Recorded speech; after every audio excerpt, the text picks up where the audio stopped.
कौन सा गणेश? महाराज अग्रवालों का। खुश रहे। तू? मैं तेलियों का गणेश महाराज। तू? महाराज मैं कुमारों का गणेश। और तू बे? महाराज मैं अबे बोलता क्यों नहीं? किसकी ओर से जुलूस में शामिल होने आया है? मैं तो आ नहीं रहा था महाराज, वो तो इन लोगों ने लेन में लगा दिया। तू साले जरूर मंडल वालों का गणेश है। लग उधर पीछे। सुना नहीं? चाय पिला पप्पू।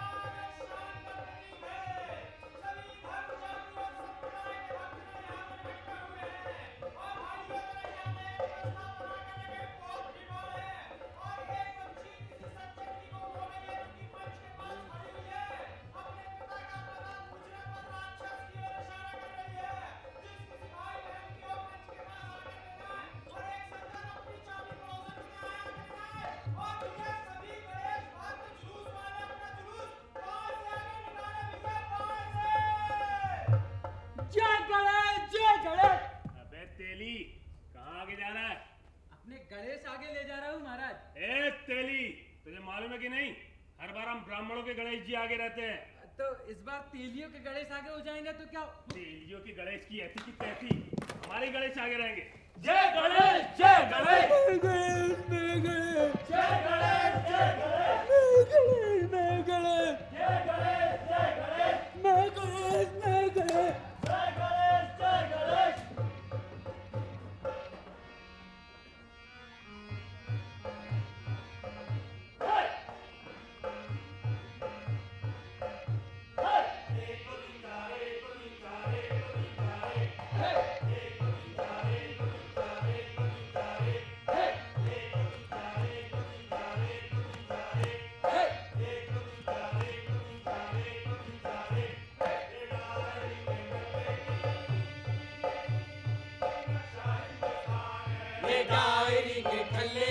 नक्शा हिंदुस्तान है, ये डायरी में ढल्ले की नक्शा हिंदुस्तान है। पन्ना पन्ना जहर भरा, अक्षर अक्षर ठोस खरा, जनता ठूठ से जीती है, लोकतंत्र है हरा भरा।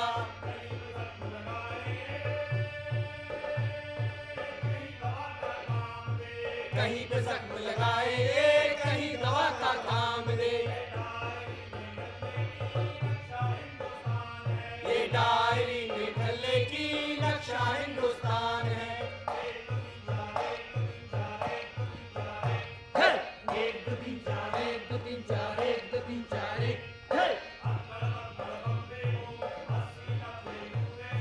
अक्कड़ बक्कड़ बम्बे वो 80-90 पूरे 100 में लगा धागा, चोर निकल के भागा।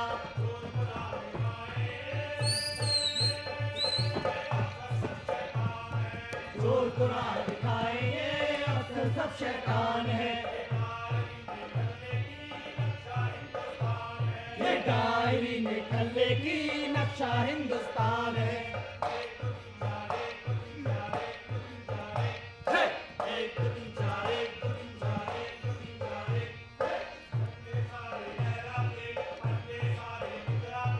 झंडे सारे लहराते, अंबे सारे इतराते, हिट जाते कभी उठ जाते, सारी मलाई खा जाते।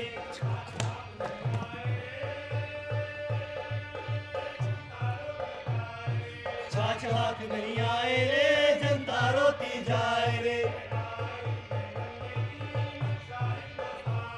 ये डायरी में ढल्ले की नक्शा हिंदुस्तान है।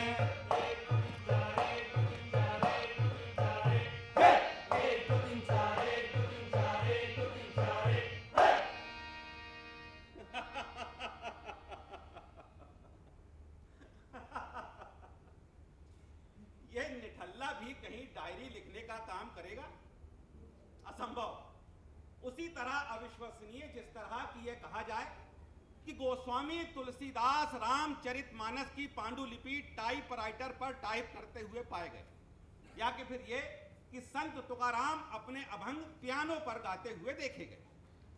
वैसे निठल्ले और निठल्ले में फर्क होता है, ठीक उस तरह जिस तरह की इनकम टैक्स विभाग के ईमानदार और शिक्षा विभाग के ईमानदार में फर्क होता है। गोया होते तो दोनों ही ईमानदार हैं, लेकिन अपना ये निठल्ला कुछ भिन्न किस्म का है। डायरी के कुछ पन्नों को पढ़ने के बाद यह पता चलता है कि यह लोगों के बीच में निठल्ले के नाम से सिर्फ इसलिए प्रसिद्ध था, बदनाम था कि यह लगातार कोई काम ही नहीं करता था। जी हाँ, अगर यह चौराहों पर खड़ा होकर लोगों को मुंह चिढ़ाने का काम करता तो इसे कोई निठल्ला नहीं कहता। लोग कहते कि ये लगातार कोई काम तो कर रहा है। जी, आपने पूछा कि किसी को मुंह चिढ़ाना काम होता है क्या? तो भाई साहब, जब घंटों भगवान की पूजा करना काम माना जा सकता है तो किसी को मुंह चिढ़ाना काम क्यों नहीं हो सकता? और दूसरा यह कि ऐसा कोई भी काम नहीं करता था जिससे इसका अपना फायदा हो। हाँ, अगर ये गैर कानूनी शराब उतार कर बेचता तो हवेलियां खड़ी कर लेता और बड़े बड़े कर्मयोगी इसे अपना उस्ताद मानते, लेकिन नहीं, ये तो जहां तहां घूमता रहता और कहीं भी घुस जाता, क्योंकि नियम तो उसकी जिंदगी में था ही नहीं। जी हाँ साहब, ये नियम ही तो है जिसके कारण एक औरत कुलटा और एक पतिव्रता समझी जाती है, जबकि कुलटा का पुरुष संपर्क कुल मिलाकर पतिव्रता से कम होता है। तब भी डायरी के आगे के पन्नों को पढ़ने के बाद लगता है कि इसकी नियमित कर्म से अरुचि क्यों हुई। जैसे कि एक जगह लिखता है कि श्रीमद् भगवत गीता की रचना कैसे हुई? क्या कृष्ण ने युद्ध के मैदान में अर्जुन से वह सब कुछ कहा जो महर्षि वेदव्यास ने लिखा, और इसका नतीजा क्या हुआ? अर्जुन ज्ञानी हो गया और लड़ने को तैयार हो गया। इसका मतलब यह है कि ज्ञानी वह जो हमेशा लड़ने के लिए तैयार रहे। लेकिन दुर्योधन तो पहले से लड़ने को तैयार था, यानी दुर्योधन अर्जुन से ज्यादा ज्ञानी था। यानी बुरा आदमी अच्छे आदमी से ज्यादा ज्ञानी होता है। यह बात मेरे गले नहीं उतरती।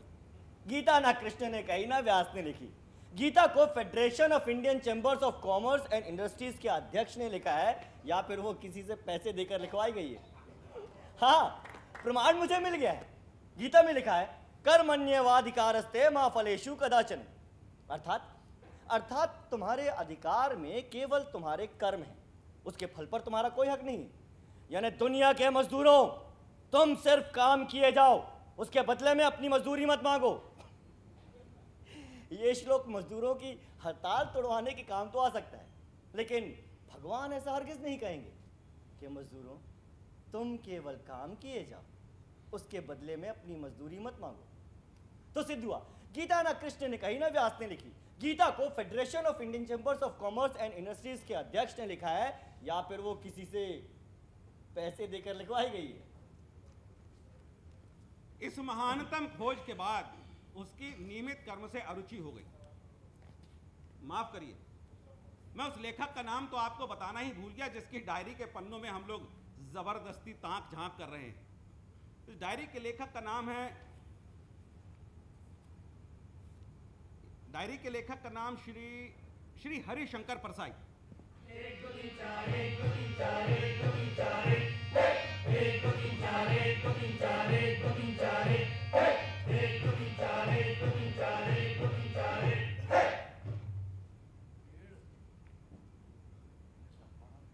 पुराने जमाने की बात है, भारत में किसी जामुन के पेड़ के नीचे 3 मनीषी मुंह खोलकर बैठे हुए थे और कह रहे थे कि आ जामुन मेरे मुंह में गिर।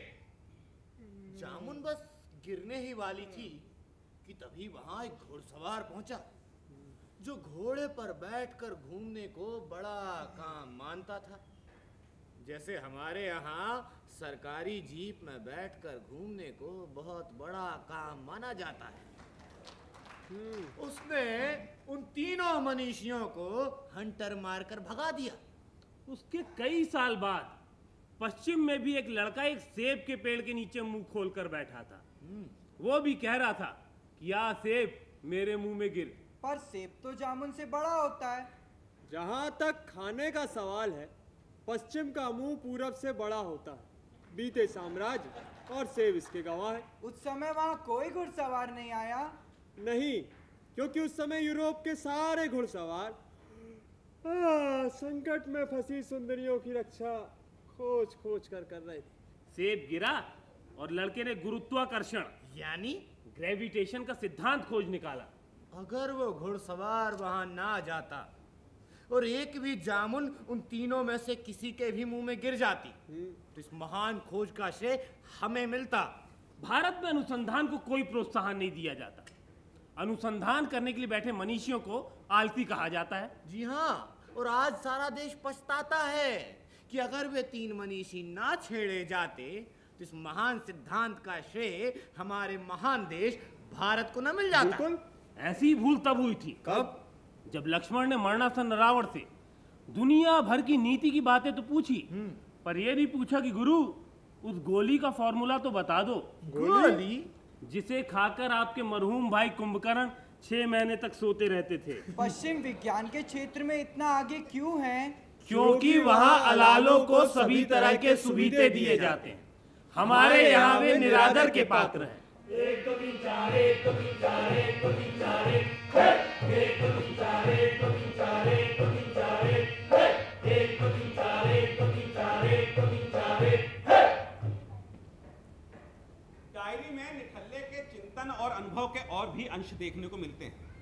जैसे कि वे एक जगह लिखता है कि अब मैं ऊब चुका हूं, मैंने दुनिया के बारे में सब कुछ बहुत अच्छा अच्छा सोच लिया है।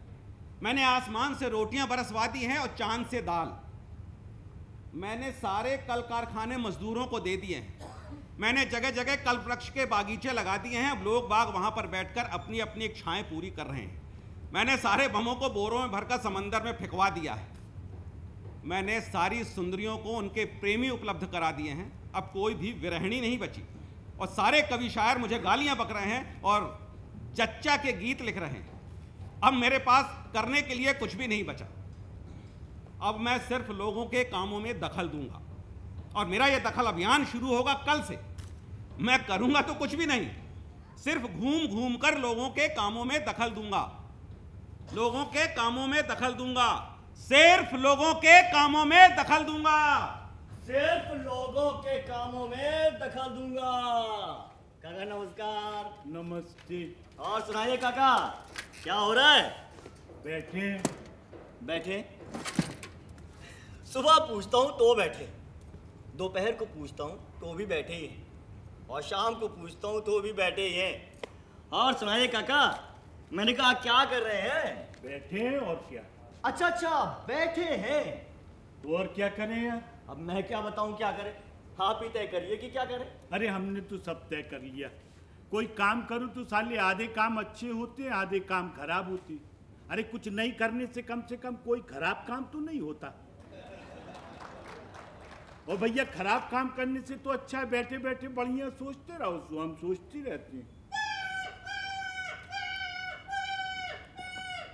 अरे क्यों रे लौंडे, क्यों मार रहे तुम उस गरीब कुत्ते को पत्थर? हैं? क्या बिगाड़ा उसने तुम्हारा? साले काट खाएगा, 14 ठो लगेंगे पेट में। हाँ, समझ में आ जाएगा। भगो दर से, गधा नहीं तो कहीं का। काका। हाँ यार, ये देखिए आ गया मजनू। क्यों रे लड़के, साले तुम लोग उधर कॉलेज में बटेरबाजी करने का टाइम नहीं मिलता क्या? चले आते साले यहाँ। भग इधर से, भगाओ इसको। बताओ, इनका रोज वैलेंटाइन डे होता है। ये 364 दिन वैलेंटाइन डे मनाते हैं। और जिस दिन असली वैलेंटाइन डे होता है उस दिन एक भगवा गमछा सिर में लपेट के विरोध करने निकल पड़ते। काका एक बात बताइए, हाँ? आपने अपने जवानी के दिनों में ये सब नहीं किया है क्या? हैं? फालतू बात मत करो यार, हम बचपन से कैरेक्टरलेस आदमी हैं। कैरेक्टरलेस?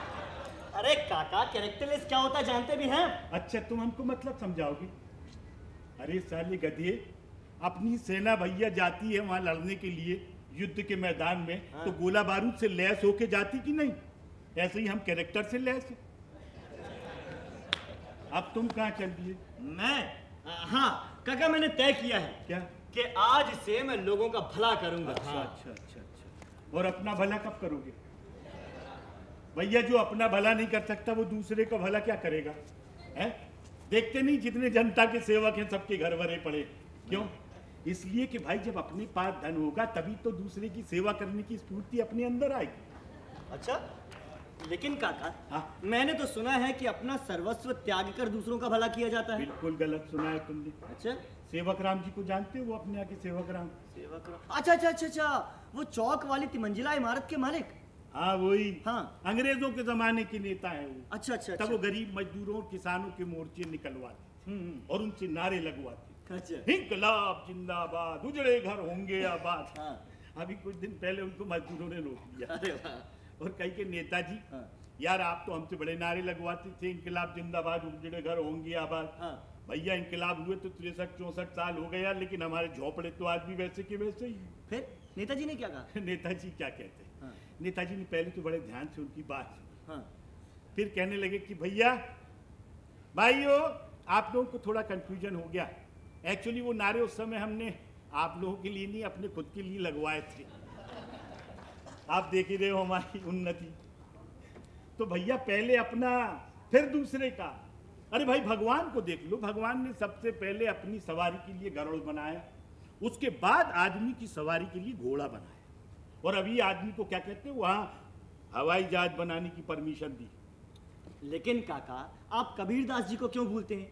कबीर धर्मात्मा थे, महान थे, त्यागी थे, खुद भूखे रह जाते थे लेकिन दूसरों को खिला देते थे। हाँ, कबीरदास इतने बेवकूफ नहीं थे जितना तुम उनको समझ रहे हो। मतलब क्या? हमें मालूम है तुम उनके दोहे को लेके उनके बारे में बड़ी बड़ी बातें कर रहे हो, लेकिन उसका मतलब तो समझो भैया, आप लोग भी समझ लो। बड़ा रहस्यमयी दोहा है। अच्छा। कबीरदास ने कहा कि साईं इतना दीजिए जामे कुटुंब समाए, हाँ, और मैं भी भूखा ना रहूं, साधु न भूखा जाए। साधु न भूखा जाए। क्या मतलब समझे? अरे भैया कबीरदास को सबसे पहले अपने कुटुंब खानदान का ख्याल आया, उसके बाद खुद का ख्याल आया कि मैं भी भूखा ना रहूं, और फिर कुछ बचा कुचा रहे तो साला साधु भी भूखा ना जाए। मतलब कि बचे खुचे में साधु को निपटाओ। हाँ, और तुम कह रहे कि वो खुद भूखा रह के दूसरे को खिलाते थे। तुम मानोगे नहीं है ना? अभी बताया था ना तुमको हमने, मत मारो उसको पत्थर। साले आजकल वो सरकारी अस्पतालों में कुत्ता काटे के इंजेक्शन मिलते नहीं है, बाजार से खरीदना पड़ता है, 700 रुपए का एक। समझ में आ जाएगी। भागे दब से गधे नहीं तो। अरे मौसी। क्यों भैया, क्यों बुला रहे तुम उस बुढ़िया को? अरे काका मौसी बूढ़ी हो गई है, बीमार रहती है बेचारी, तो सोचा हूँ कि दवा दारू के लिए उसको डॉक्टर के पास ले जाऊं। बड़ा हेज फंसा रहा है तुम्हारा, बड़ा दिल पसीज रहा है। बुला, हमें मत बोलना, फिर तुम बुला लो। अब मौसी, ए मौसी, ए मौसी। अरे कौन है रे? काका ये मौसी तो जैसी जैसी बूढ़ी और बीमार होती जा रही है वैसे वैसे और निर्मम और कर्कश होती जा रही है। देखो भाई, ममता भी शक्ति के साथ चलती है। निर्मला का क्या प्रेम, क्या स्नेह और क्या सहानुभूति। लो वो आ गई, मिलो। अरे मौसी आजा, आजा मौसी, आराम से आजा, आजा आजा। आओ बेटा। हाँ आजा, अब बैठ जा, बैठ जा, लठिया नीचे रख दे। आओ बेटा। चल मौसी, मैं तुझे डॉक्टर के पास ले चलता हूँ। अरे बेटा, अब का जे हूँ डॉक्टर के इते, अब तो उते जे हूँ भगवान के इते बेटा। भिजवा भगवान के यहाँ। है मौसी, तो क्या तू जीने से एकदम उब गई है? हाँ रे बेटा, मौत ही आ जाए सो ही अच्छो। लो अब बुलवाओ मौत को, बड़ा भला करने निकले थे। ला मौसी, मैं तेरा गला दबा देता हूँ। ठटरी बंदे नास में टेक करम जले। अच्छा अच्छा सुन, अपनी लुगाई का गला दबा जाके। अरे सुन तो, अगर गला दबवाने में तकलीफ हो रही है तो थोड़ा सा जहर खा ले। अरे हरामखोर, नास में टेक कीड़े पड़े तेरे मुंह में। अरे मौसी, ना तो जीना चाहती है ना मरना चाहती है, ना दवा खाती है ना जहर। अब मैं तेरा भला करूं भी तो कैसे करूं? अरे तो का हम ही मिले हैं तो भला कर भी किलाने, इतने सारे लोग बैठे थे अहमदाबाद के, इनका भला करते आया बड़ा मोरो भला कर बे। ठटरी बंदा नास मिटा, सास का भला कर जाके अपने, कमीना नास मिटा कुत्ता। देख लो, कोई अपना भला कराना ही नहीं चाहता। काका मैं वो गणेश बाबू का भला करूंगा। अच्छा अच्छा, कौन? जिनकी तरक्की रुकी हुई है। हाँ हाँ वही वही। अच्छा अच्छा। अरे लो तुम उस तरफ जा रहे हो, वो चले आ रहे गणेश बाबू। अरे अरे गणेश बाबू एक मिनट, गणेश बाबू एक मिनट। मैंने कहा नमस्कार। नमस्कार। वो आपने बताया था ना कि आपकी तरक्की रुकी हुई है। तरक्की? जी जी। पिछले महीने हो गई, सत्यनारायण की कथा भी हो गई, पंजीरी खत्म हो गई। हाँ चलिए कोई बात नहीं, मैं सेक्रेटरी साहब से कहकर एक तरक्की और करवा देता हूँ। एक तरक्की और? जी। अरे हटो जी, कोई इतनी जल्दी जल्दी तरक्की होती है क्या? और वैसे भी अब मैं तरक्की लेके करूँगा क्या? आज रिटायरमेंट है मेरा, तरक्की कराएंगे। सुनिए गणेश बाबू, अरे ठीक है, आपके वो बड़े वाले लड़के का, अरे वो जो वहाँ पर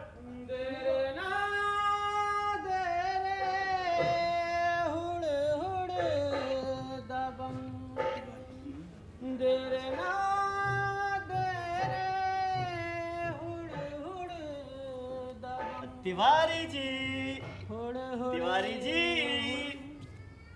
तिवारी जी मैंने कहा नमस्कार। नमस्कार। अब आपने बताया था ना कि आपके बच्चे का स्कूल में एडमिशन नहीं हो पा रहा है। एडमिशन? जी। प्रवेश?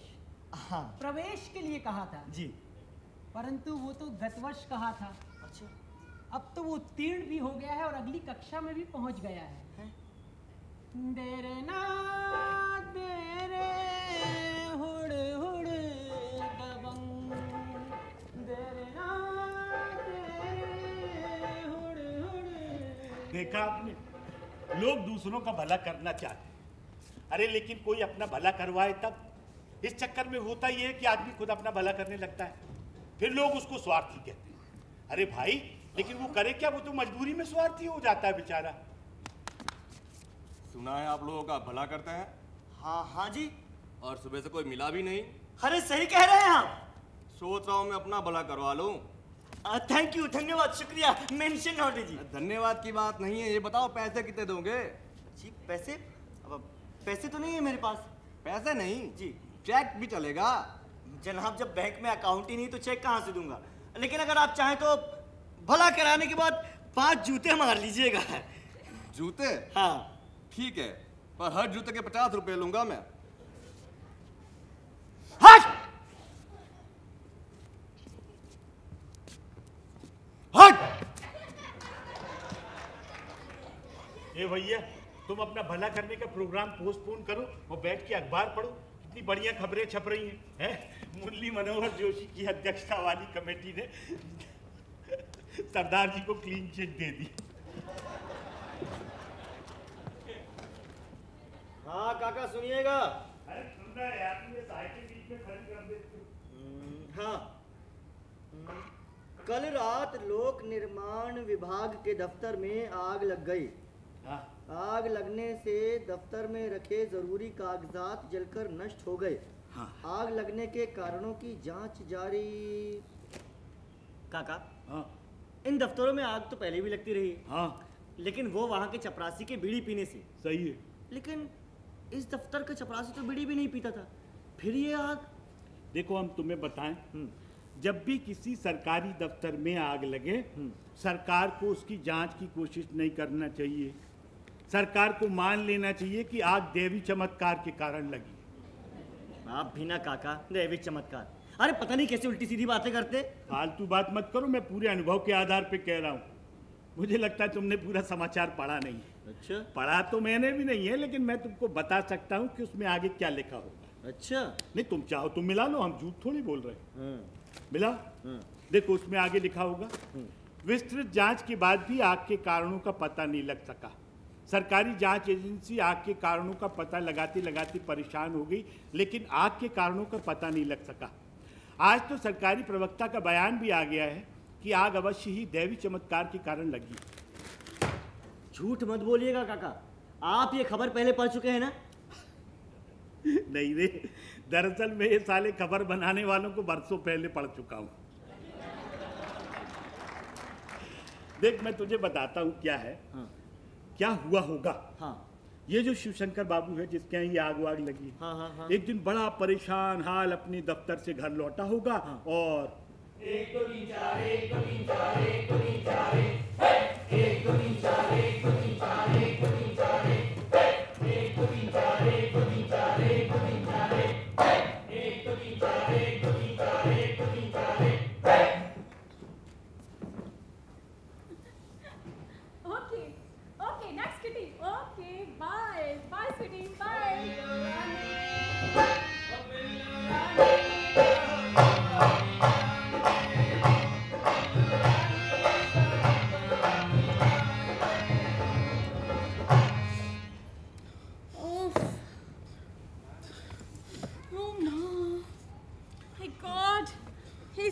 कूलर सब बंद। मैं कितनी हॉट हो रही हूँ। अरे डार्लिंग, तुम यहाँ बैठे हो? कब आए? सॉरी, मैं थोड़ा सा लेट हो गई। हाँ, क्या हुआ? ये फेस क्यों उतरा हुआ है? अभी तो फेस उतरा है। हाँ? कुछ दिन बाद पता नहीं क्या क्या उतर जाएगा। शिट, क्या हुआ? अरे डार्लिंग, हाँ? दफ्तर में घोटाला हो गया है। तुमने किया? कितना मिला डार्लिंग?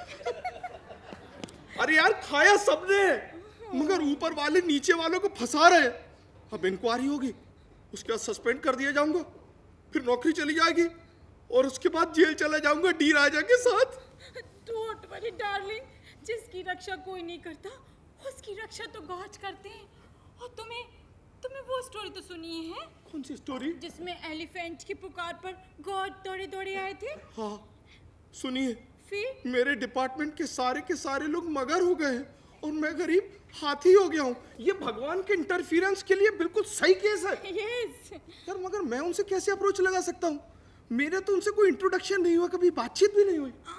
बट मैं तो तुम्हारी बेटर हाफ हूँ। तो हाँ, मैं रोज गॉड की प्रेयर करती हूँ। हाँ, इस तरह मेरा हाफ पुण्य तुम्हारा हुआ। और तुम्हें वो वाला मामला तो पता ही है, एजामिल वाला मामला। कौन से डिपार्टमेंट का? ओफो डार्लिंग, तुम्हें तो पूरे टाइम मामला, डिपार्टमेंट, घोटाला सिर्फ यही दिखता। ये रिलीजियस स्टोरी है डार्लिंग। क्या? उस अजामिल ने अपनी होल लाइफ डार्लिंग इतने गंदे गंदे काम किए, इतने पाप किए, बट अपने मरते समय एक बार गॉड का नाम लेने से गॉड दौड़े दौड़े उसके पास आ गए थे। डार्लिंग, मैं भी तो मर रहा हूँ, मैं अप्रोच लगाऊंगा तो क्या वो आ जाएंगे? Of course darling. कोई सेटिंग भिड़ाऊं, कोई जुगाड़ करूं गॉड से बात करने का? ये तुम्हें करना है, मुझे नहीं। अच्छा ठीक है, तो ट्राई करता हूँ। भगवान, this is not agarbatti darling. Hello भगवान, how are you? I am Shivshankar Babu. आपसे मेरा कोई पूर्व परिचय नहीं है, पर वाइफ आपको जानती है, आपकी प्रेयर वगैरह करती है। तो she is my better half, मेरी अर्धांगिनी है, इसलिए वो जो कुछ करती है उसके 50% पर मेरा क्लेम बनता है। अब मान लीजिए कि उसने 1 लाख बार आपका नाम लिया, तो उसमें से 50,000 मेरी तरफ से हुआ।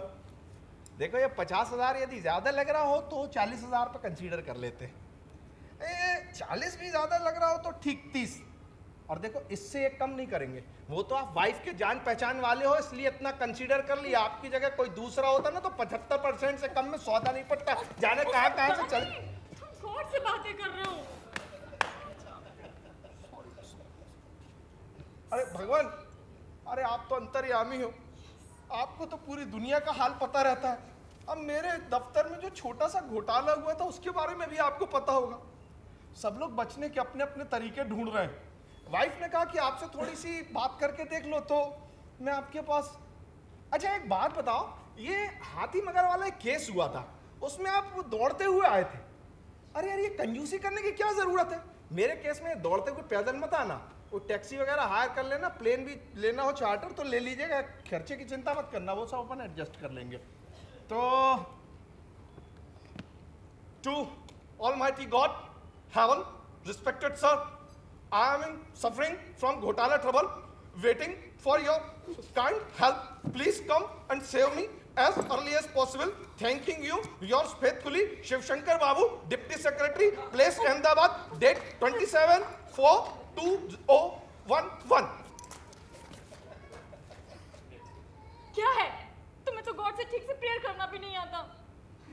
तुम तो गॉड से ऐसे बातें कर रहे हो जैसे उन्हें कोई घूस दी हो और कोई काम कराना हो। देखो डार्लिंग, हमको काम कराने का केवल यही तरीका मालूम है और हम सबसे इसी भाषा में बात करते हैं। नो डार्लिंग, ये भगवान का मामला है। अरे चाहे भगवान का हो चाहे इंसान का, हमारे काम कराने का तो बस यही तरीका है। नो डार्लिंग, गॉड की प्रेयर करनी चाहिए, उनकी करुणा को जगाना चाहिए। कैसे? देखो ऐसे, हे सर्वशक्तिमान, हे सर्वशक्तिमान, हे दीन बंधु, हे दीन बंधु, अभी सही, हे करुणामय भगवान, हे करुणामय भगवान, मुझ दीन पर दया कर। अच्छा ठीक है, वो मैंने अपनी जो एप्लीकेशन दी थी ना उसमें ये अनेक्चर और ऐड कर लीजिएगा जो वाइफ ने कहा था। एक बात बताओ, तुम्हारे ये जो भगवान है उनको इस तरीके के केसेस हैंडल करने का कोई प्रीवियस एक्सपीरियंस वगैरह है क्या? Why not? अरे वे क्या नहीं कर सकते, वे चाहे तो एक सेकेंड में गवर्नमेंट को डिसमिस कर दे। उससे कुछ नहीं होगा डार्लिंग। क्यों? एक गवर्नमेंट जाएगी तो दूसरी गवर्नमेंट आ जाएगी। सारे झगड़े की जड़ तो वो कागजात है। यदि भगवान अपनी किसी आदमी से उन कागजात को दफ्तर से गायब करवा दे तो डार्लिंग, अब तुम उन्हें क्या बताओगे, वे तो पहले से सब जानते हैं। कौन है बे? क्या ना? डार्लिंग तुमको नहीं तो कौन कमबख्त दरवाजा तोड़े दे रहा? कौन है बे? कहाँ डार्लिंग? किस सर? गजरा रे गजरा रे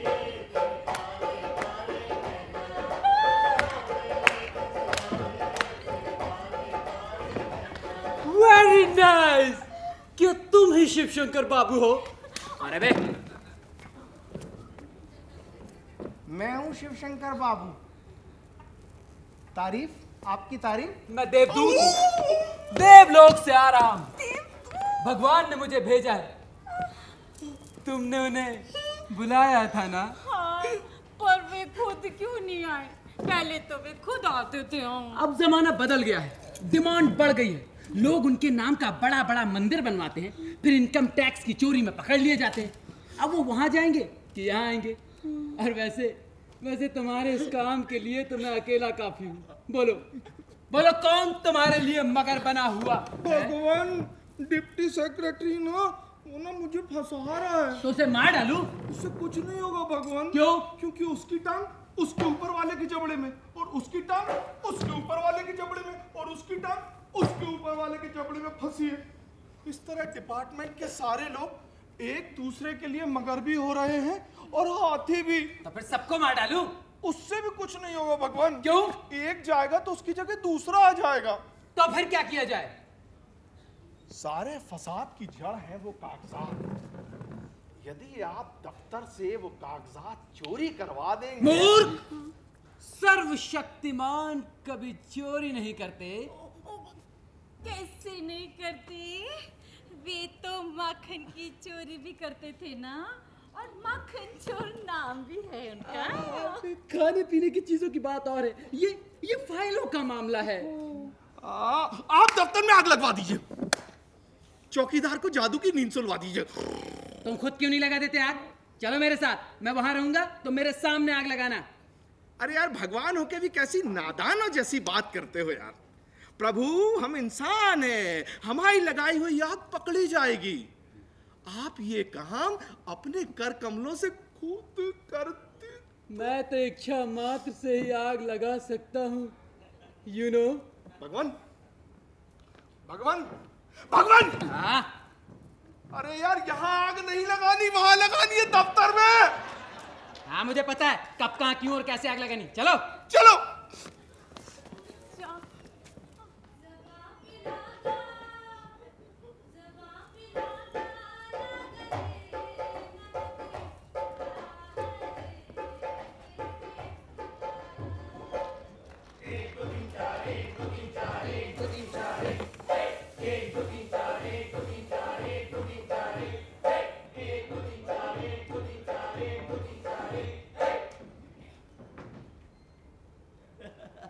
तो भैया देवदूत ने मनी मन अग्नि का आह्वान किया और सारा दफ्तर जलने लगा। मतलब एक भक्तिन पत्नी ने अपने पति के सारे डिपार्टमेंट को बचा दिया। अच्छा यार सुनो, इस मामले में तुम्हारे लिए भला करने का अच्छा मौका है। क्या बात कर रहे हैं? हाँ? कैसे? देखो क्या है कि इस अग्निकांड के बाद वो शिवशंकर बाबू का बहुत घटिया जगह तबादला हो गया। अच्छा। ऊपर की मलाई वाली कमाई सब बंद हो गई। हाँ। तुम एक काम करो, जाके उसका किसी अच्छी मालदार जगह पे तबादला करवा दो, कुछ उसी का भला कर डालो।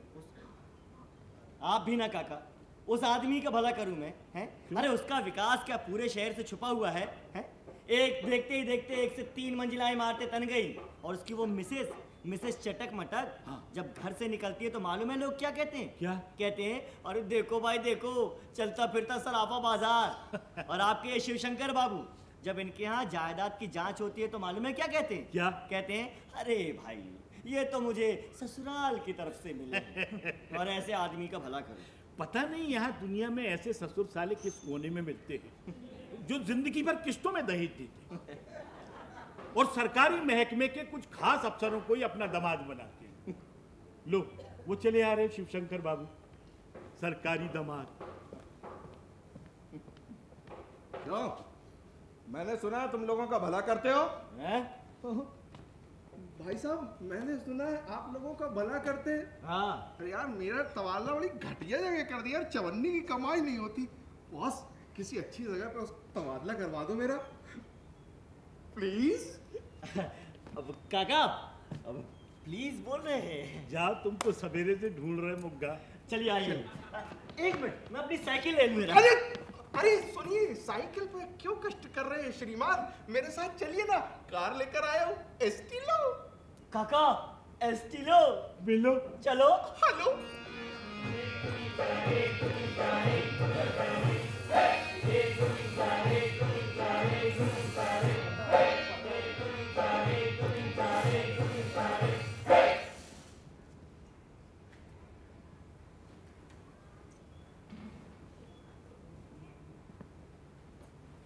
Good morning sir.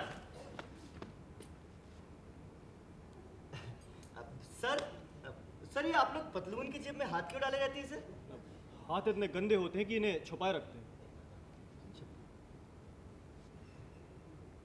सर आप लोग ये फूलों को खुलकर क्यों नहीं सूंघते, खुलकर क्यों नहीं तोड़ते? कुछ सालों से ऐसा अभ्यास हो गया है कि अपने ही बागीचे के फूल तोड़ते हुए जी धड़कता है। कैसा लगता है सर? ऐसा लगता है जैसे पौधों से घूस ले रहे हैं।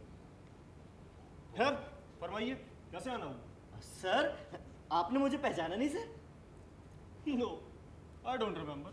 हाँ सर वो पिछले हफ्ते आपका एक स्कैंडल हमारे यहाँ अखबार में छपने के लिए आया था जिसे मैंने रुकवाया था। स्कैंडल? जी। कैसा स्कैंडल? अब यही कि आपको देखकर हमारी गली के कुत्तों ने भौंकना बंद कर दिया है। क्या बकवास कर रहे हो? गली कुत्ता, what rubbish are you talking? हाँ अच्छा ये फोटोग्राफ्स और वे चिट्ठियां अभी मेरे पास सुरक्षित हैं। अरे आप आए हैं? अरे तो पहले क्यों नहीं बताया भाई? Now I remember you. Bahadur Bahadur 2 chair लेके आना और साथ में साहब के लिए गिफ्ट पैक और नाश्ता भी। बहादुर। अरे सर बहादुर हाँ मर गया बहादुर। देखा ऐसे वक्त पर मुझे काका की कही बातें हमेशा याद आती हैं। काका कहते हैं यदि तुम चाहते हो कि कोई तुम्हें हमेशा याद रखे तो उसके मन में प्यार पैदा करने का झंझट कभी मत पालो, बस उसका कोई एक स्कैंडल अपनी मुट्ठी में दबा लो, वो सपने में भी अपनी प्रेमिका के बाद तुम्हारा चेहरा याद रखेगा। Hi sir please. अब सर ये कहाँ मिलती है सर? क्या ये कुर्सियाँ? अरे यही मालिक चौक में। नहीं सर ये मुस्कान किसी जनरल स्टोर में मिलती है, किराने की दुकान में। अरे भाई ये तो हमें सरकार की तरफ से सप्लाई होती है। 10-12 तरह की होती है मुस्कानें। You mean different varieties? जी हाँ, वो जो मैंने आपको पहले दी थी। अच्छा जब मैंने एंट्री ली थी। करेक्ट, वो -1 नंबर की मुस्कान है। -1? हाँ, वो लोगों को भगाने और टालने के काम आती है। सर अब 2-4 मुझे मिल सकती हैं क्या? अरे हाँ भाई जितनी चाहिए मैं स्टोर से निकलवा दूंगा। दाम क्या लेंगे सर आप? अरे कुछ नहीं, अरे मेरे बच्चे भी तो दफ्तर के फॉर्मों में ही अपने स्कूल का काम करते हैं। अब फिर भी आपको मुस्कानों का हिसाब किताब तो रखना पड़ता होगा ना? तो राइट ऑफ कर दूंगा। राइट ऑफ कर दूंगा? हाँ कह दूंगा कि 6 मुस्कानें सड़ गई। अच्छा सर इस समय जो देश में समाजवादी विकास योजनाएं चल रही हैं, सार्वजनिक क्षेत्र और निजी क्षेत्र में जो उद्योग चल रहे हैं उससे देश में कितना परिवर्तन हुआ है? बहुत परिवर्तन हो गया। जी बताइए। राव लीव पर चला गया, श्रीवास्तव की इंक्वायरी चल रही है, बंदोबस्तकर को स्पेशल ड्यूटी में भेज दिया, बहुत परिवर्तन हो गया। सर आप मेरे कहने का मतलब नहीं समझे। दरअसल मैं पूछना चाह रहा था कि देश में कोई खास परिवर्तन हुआ है? ए भाई खास ही तो बता रहा हूँ। जी बताइए। शर्मा एक्साइज में चला गया, कटीले का होम में तबादला हो गया, रेवेन्यू में कश्यप फिर से वापस आ गया, बहुत परिवर्तन हो गया। अच्छा सर, आप ये बताइए कि इस बीच देश की हालत में कोई सुधार हुआ है? सुधार? जी। जी हालत और बिगड़ी है। बताइए। सक्सेना मुझे सुपरसीड कर गया। वो पपीता देख रहे हैं, बाद में लगाया था, लेकिन वो पहले वाले को सुपरसीड कर गया। अच्छा सर, आप ये बताइए कि इस साल की देश की सबसे बड़ी घटना कौन सी? You mean breaking? जी। ओके, नोट कीजिए। अरे बताइए। सक्सेना मुझे सुपरसीड कर गया। सर मुझे लगता है यहाँ वहाँ की बातें करने का कोई मतलब नहीं है, मैं सीधा मुद्दे की बात पर ही आता हूँ। प्लीज बैठिए। दरअसल मैं वो शिवशंकर के तबादले के सिलसिले में आपके पास आया था। अरे तो पहले क्यों नहीं बताया भाई? कहाँ करना है तबादला? जहाँ आप चाहें सर। कोई भी जगह खाली नहीं है। अब देखिए, मंडला में परस्ते जी के पोते हैं, बिंडौली में कुरस्ते जी के भाई हैं, छिंदवाड़ा में तो कमलनाथ जी के बहनोई है, नरसिंहपुर में मुशान साहब के भतीजे हैं, गोटेगांव में बाबा श्री के शिष्य, हाथ दिखाइए हाथ दिखाइए, जबलपुर में राकेश सिंह जी के भतीजे हैं, भोपाल में तो ये कोई चांस ही नहीं, शिवराज सिंह जी के चाचा बैठे हैं, दिल्ली में शीला दीक्षित जी की भांजिया है तो वहाँ भी कोई चांस नहीं, और उज्जैन में तो भैया गौतम जी के लड़के हैं। सर अब ऐसी कोई भी जगह नहीं है जहाँ किसी का कोई भी ना हो? एक जगह है ना, तो वहीं उसका ट्रांसफर कर दीजिए ना सर। वहीं तो है शिवशंकर।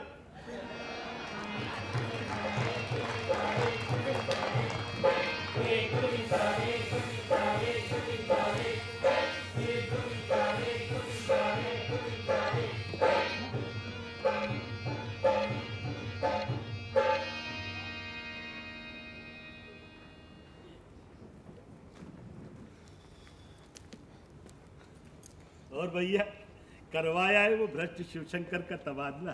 अरे कहाँ काका, नहीं हुआ। हमें तो मालूम था साली ये काम तुमसे हो ही नहीं सकता। अच्छा। अरे भाई पहले तबादले का सिद्धांत तो समझो, फिर उसमें हाथ डालो। तबादले का सिद्धांत? देखो क्या है कि जब साहब खुद तबादला करता है तो वो सजा होती है, और जब वो किसी की प्रार्थना पे तबादला करता है तो वो कृपा होती है। हमारे यहाँ शासन में कृपा करने का कोई नियम नहीं, सजा देने का अधिकार सबको है। तुम एक काम करो, उसको सजा दिलवाओ। सजा? अरे लेकिन काका सजा कैसे दिलवा दूं? Very easy. उससे कहो कि आज से रोज साहब के बंगले के सामने खड़ा हो जाए और साहब को गाली बके, और जैसे ही साहब घर के बाहर निकले उनको अपना नाम और पद बतला दे। लेकिन काका इससे होगा क्या? साहब नाराज हो जाएंगे और कहेंगे साले मैं तेरा तबादला कर दूंगा, और वो यही तो चाहता है। लेकिन काका अगर साहब ने कुछ उल्टा सीधा कर दिया तो? चल छोड़ो यार, जितने बड़े साहब लोग होते ना वो किसी का तबादले से ज्यादा कुछ नहीं उखाड़ पाते। शिवशंकर बाबू को कुत्ता भी काट खाएगा तो उसको गाली नहीं बकेंगे, कहेंगे श्वान श्रेष्ठ आपने काट खाया तो कोई बात नहीं यार, लेकिन मेरी किसी से रिपोर्ट मत कर देना। अच्छा, और तबादले का दूसरा सिद्धांत? वो तबादले का दूसरा सिद्धांत ये है कि जो जहाँ ठीक से काम कर रहा है उसको सबसे पहले वहां से भगाओ। मतलब एकदम हटा दो? हाँ भाई देखो, हमारे यहाँ अंग्रेजों के जमाने से शासन में ये नीति चली आ रही कि जैसे ही सरकार को पता लगता है कि फलाना आदमी ठिकानी जगह बहुत अच्छा काम कर रहा है, उससे सरकार जनता को बड़ा फायदा है, सरकार सबसे पहले उस आदमी को वहां से 9-2-11 करती है। अच्छा। तुम एक काम करो, उसके साले की तारीफ किसी अखबार में छपवा दो, उसका काम हो जाएगा। आप भी ना काका, ये रोज रोज मूंछ का एक एक बाल उखाड़ते हो। अरे 5 रुपए खर्च करके उस तरह क्यों नहीं चलवा लेते? नहीं रे, दरअसल क्या है, मूंछों से चेहरा रौबदार होता और रौब से ही तो आदमी बड़ा होता है। अरे भाई रविंद्रनाथ टैगोर की इतनी भव्य दाढ़ी मूंछ ना होती और बढ़िया रेशमी चोगा ना पहनते तो कोई 2 कौड़ी को पूछता उनको है? इतने बड़े कवि बन पाते, कभी नोबेल प्राइज मिलता? बेचारे उनको ले लो, अपने शरद चंद्र जी को, जिंदगी भर धोती कुर्ता पहनते रहे, सो फल भुगता, अपनी जिंदगी में बंगाल के बाहर नहीं निकल पाए। लेकिन काका आप ये क्यों भूलते हैं, शरद जी ने देवदास जैसी महान कृति की रचना की थी। तो क्या उखाड़ लिया? अभी संजय लीला भंसाली ने उनके नावल पे फिल्म बना दी, कुछ भेजा क्या उनके पास रॉयल्टी के रूप में? फालतू बात करते हो यार, तुम जब भी आते हो कोई ना कोई रूपक रहस्य की बात शुरू कर देते हो। इतना जरूरी काम था, भूल गया साला मैं शुरू करता हूँ। अच्छा बताइए क्या काम था? अरे यार उसको जानते वो राम भरोसे को? कौन राम भरोसे? अरे यार वो ठेला लगाता, तुम तो क्या रोज फुल्की और गोलगप्पा खाते रहते हो बे। अच्छा तो ऐसा कहिए ना, वो फुल्की वाला राम भरोसे। हाँ वही। क्यों, क्या हुआ? यार सुनो, हाँ। वो बेचारा बड़ा बीमार है। अरे कल घर में बेहोश हो गया। राम राम राम राम। उसके अड़ोस पड़ोस के 2-4 लोग उसको लेके अस्पताल गए। चलो ये अच्छा। अरे काहे का अच्छा हुआ यार, वो साले तब तक उसके साथ रहेंगे जब तक उसको होश नहीं आएगा। जैसे ही उसको होश आएगा वो सबरे उसको छोड़ के भाग देंगे। है? लेकिन काका जब वही लोग उसको लेकर गए हैं तो छोड़कर क्यों जाएंगे? वो इसलिए क्योंकि वो सब उसके पैसे खाए। अरे भाई आजकल जमाना बड़ा खराब है, न तो होम्योपैथी से कुछ होता न एलोपैथी से कुछ जो बनता बिगड़ता। थोड़ी बहुत कारगर साबित होती है तो वो है सिंपैथी। तुम्हारे अंदर उसके लिए कुछ सिंपैथी हो और उसके पैसे ना खाए हो तो जाकर उस गरीब का भला करो। अब काका थोड़ी बहुत उधारी तो मेरे ऊपर भी है, लेकिन मेरे मन में उसके प्रति सिंपैथी भी बहुत है। Very good. अब वो लोग तो उसको छोड़कर वहां से चले जाएंगे। हाँ। तो उसके पास कोई एक ऐसा आदमी होना चाहिए ना, इसका शहर में नाम हो, इज्जत हो, लोग बाकायदा उसको जानते हो। तो मैं जाता हूँ और आपको आके बताता हूँ, है ना? ए सुनो इधर इधर। हाँ। तुम साले वहां जाके नर्सों से लड़ना नहीं। अरे काका, नर्सें भी के लड़ने के लिए होती हैं। MTV की औलाद बेशरम साले।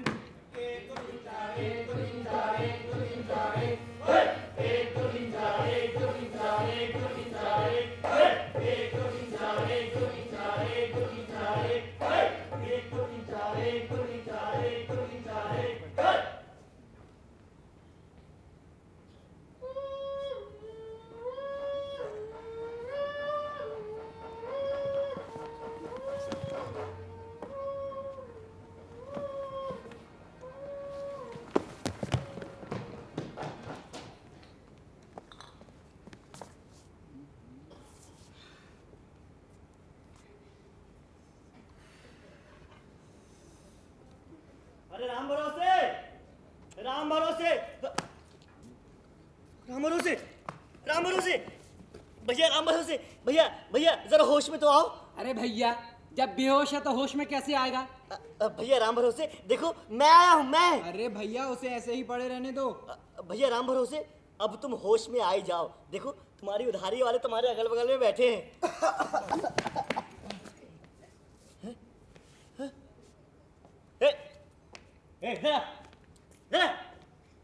इसकी हालत बहुत खराब है, मैं डॉक्टर के पास जा रहा हूँ। इस बीच इसे होश आ जाए तो भागना नहीं, समझे? अरे डॉक्टर साहब, डॉक्टर साहब, अरे डॉक्टर साहब सुनिए।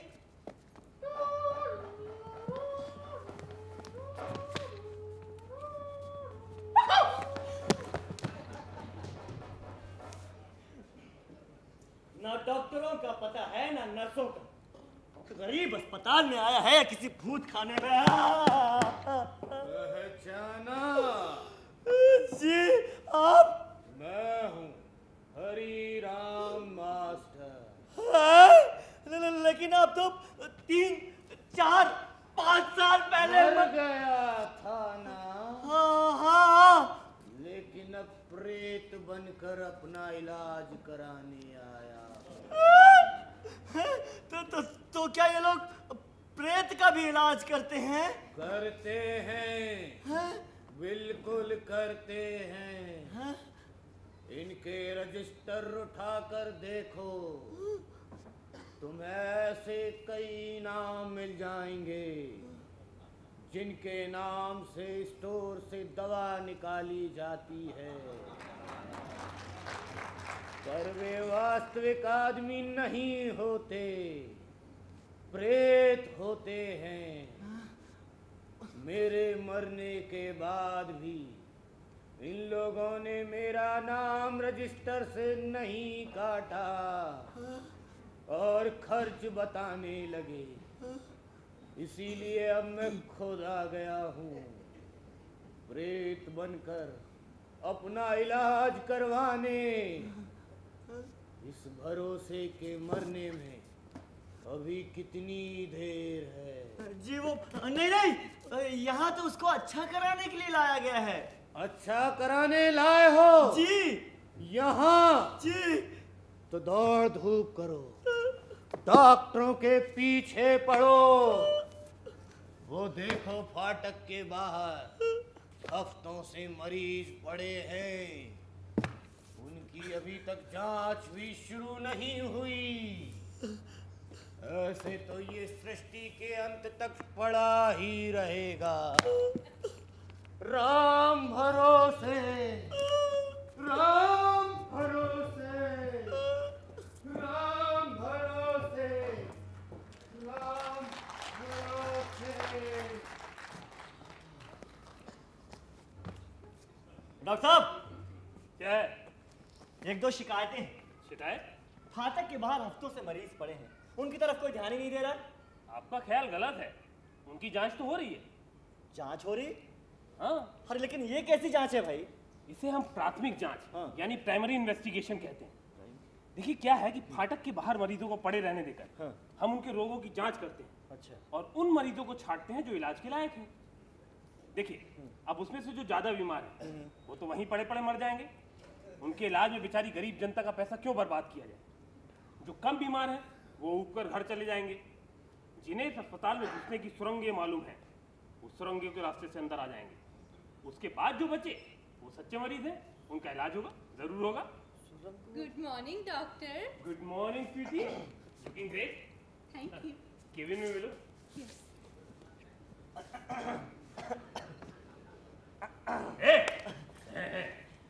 डॉक्टर साहब, दरअसल इलाज की इस वैज्ञानिक पद्धति का मुझे ज्ञान नहीं था। भला आम आदमी को इसकी जानकारी कैसे हो सकती है? एक बात तो बताइए डॉक्टर साहब, ये अस्पताल में घुसने के लिए सुरंगें भी हैं क्या? सुरंगें हैं, हाँ, लेकिन यहाँ बताने का हुक्म नहीं है। अच्छा, घर पर आओ, हाँ, वहाँ बताते हैं। जी। और डॉक्टर साहब, हाँ, एक मरीज को हम भी लेकर आए हैं, इसे यहीं मरने दें या घर पहुँचाएं? एज यू विश, दोनों जगह सुविधा है। लेकिन यहाँ तो उसको अच्छा कराने के लिए लाया गया है ना। यहाँ अच्छा कराने लाए हो? जी। यहाँ? जी। एक काम करो जी, ये भर दो। ये क्या है डॉक्टर साहब? ये एक फॉर्म है। अच्छा। जिसमें कुछ बहुत ही सामान्य से प्रश्न हैं। जी। जैसे कि मरीज क्यों अच्छा होना चाहता है? मरीज को इलाज कराने का क्या हक है? अरे, मरीज से और उसके रिश्तेदारों से कौन कौन से डॉक्टर डरते हैं और क्यों डरते हैं? मरीज का इलाज ठीक ढंग से करने पर डॉक्टर को क्या फायदा होगा और ना करने पर क्या नुकसान? ऐसे 5 बड़े आदमियों के नाम बताओ जो चाहते हैं कि मरीज अच्छा हो जाए। और last but not the least, मरीज का पॉलिटिक्स क्या है? जी, पॉलिटिक्स? पॉलिटिक्स? लेकिन डॉक्टर साहब, ये आदमी तो खोमचा लगाता है। भला खोमचा लगाने वाले का क्या पॉलिटिक्स होगा? होता है, कीड़े और चींटे तक का पॉलिटिक्स होता है। अच्छा, अब लेकिन अभी तो ये बेहोश है, अभी तो इससे नहीं पूछ सकते ना। अपना पॉलिटिक्स लिख दो। अब और हाँ, इस अस्पताल में 2 दल हैं, हाँ। M और D। तुम किस दल के हो? अब इन दलों के राजनीतिक सिद्धांत क्या है डॉक्टर साहब? सिंपल, एक दूसरे को उखाड़ फेंकना। एक दूसरे को उखाड़ फेंकना? तो ये दल क्या किन्हीं महापुरुषों के द्वारा बनवाए गए थे? बहुत भूले हो, सरकार ने बनवाए हैं ये दल। सरकार?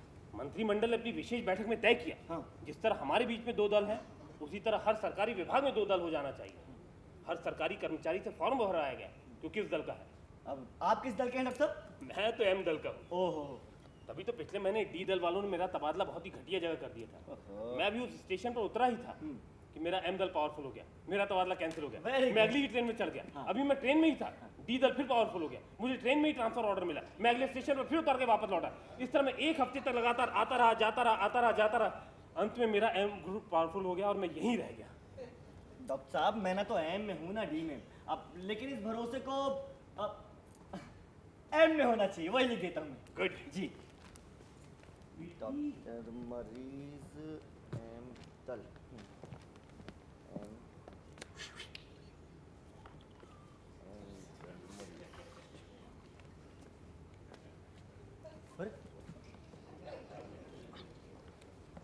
डॉक्टर साहब, ये फॉर्म। ओ, M गुटका है? जी जी। इसे 4 नंबर वार्ड में भर्ती करवा दीजिए। जी, अब 4 नंबर मिलेगा भैया, हम आते हैं जी। इसका डॉक्टर तय कीजिए। जी, डॉक्टर और मैं तय करूं? पैसे निकालो, पैसे। अच्छा, पैसे? अरे सिक्का निकालो बॉस, टॉस करना है। चित्ताया तो M, पट्टाया तो D।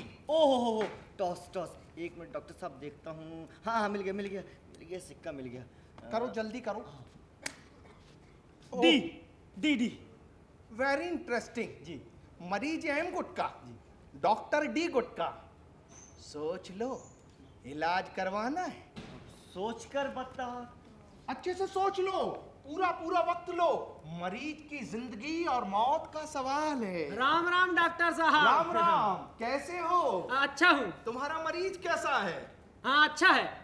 जब तक एम गुट वालों की परछाई उसके ऊपर नहीं पड़ रही ना, तभी तक अच्छा है, और वरना शिव शिव शिव शिव।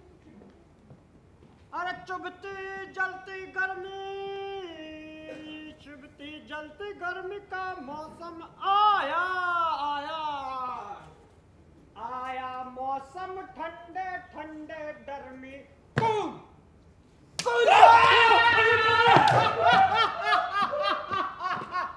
भाग गया ससुरा डर के मारे। भैया भैया, वो आपने डॉक्टर को डंडे से भगा क्यों दिया?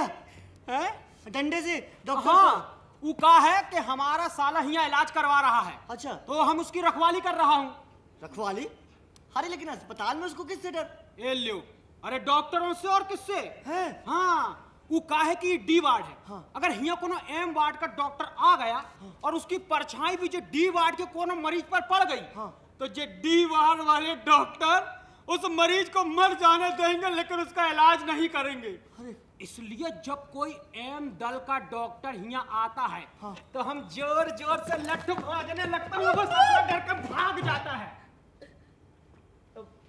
भैया 4 नंबर में हमारा भी एक मरीज भर्ती है, उसकी तरफ से कोई लठ चलाने वाला नहीं है।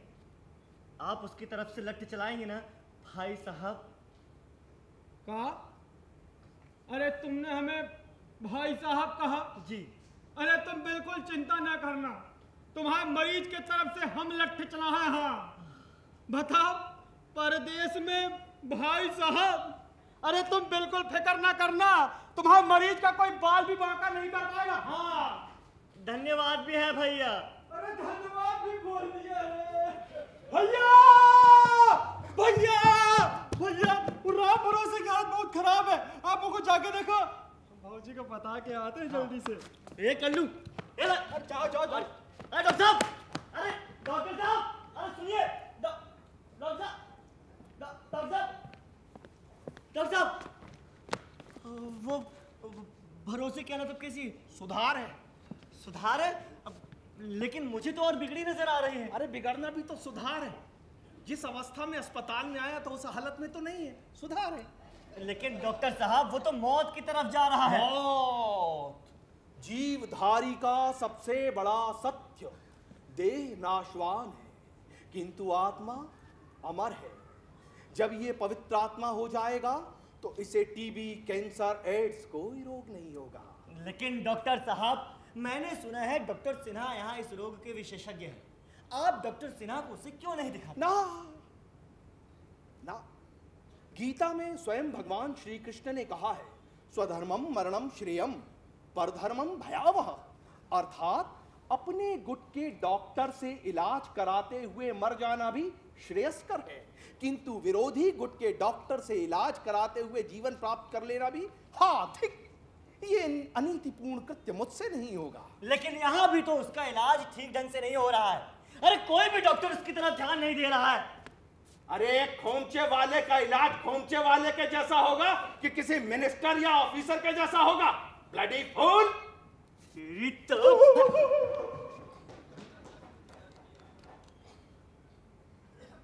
बात तो सही। भरोसे के पास बताने के लिए ये गरीबी के अलावा और कुछ नहीं। इस गरीबी से उसका कितना इलाज होगा। आज शाम को क्या कर रही है? फ्री में डॉक्टर। तो मूवी चले? इस भरोसे को ईश्वर उठा ले तो मुझे चैन पड़े। उठा लेगा डॉक्टर, उठा लेगा। आप लोग क्यों मार डालना चाहते हो उस गरीब को? क्योंकि मैं एम गुट का डॉक्टर हूं और वो साला डी गुट वालों के चार्ज में है। अगर वो मर जाएगा तो डी गुट वाले बदनाम होंगे और मैं उनकी इंक्वायरी कराऊंगा। मर गया डॉक्टर, कांग्रेट्स। पार्टी की बनती है।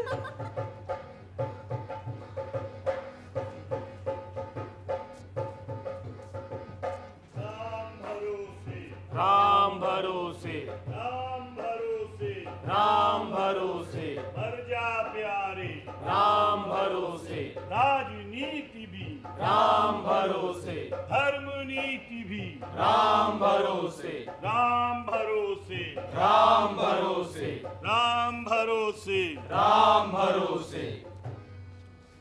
अपना राम भरोसे तो बस अब है राम भरोसे, अपना राम भरोसे तो बस अब है राम भरोसे, अपना राम भरोसे तो बस अब है राम भरोसे, राम भरोसे, राम भरोसे।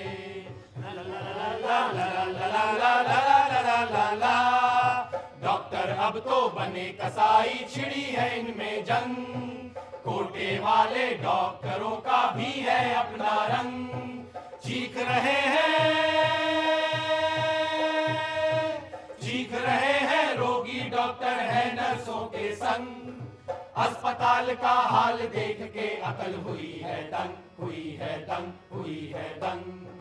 अपना राम भरोसे तो बस अब है राम भरोसे, अपना राम भरोसे तो बस अब है राम भरोसे, राम भरोसे, राम भरोसे। भोगी को सारी सुविधाएं, रोगी है मजबूर, पलंग पे रिश्वत खोर पड़े हैं धरती पे मजदूर। ऐसे में निर्धन रोगी क्या स्वास्थ्य लाभ पाएगा, अस्पताल में वक्त से पहले ही वो मर जाएगा, मर जाएगा, मर जाएगा। अपना राम भरोसे तो बस अब है राम भरोसे, अपना राम भरोसे तो बस अब है राम भरोसे, राम भरोसे, राम भरोसे।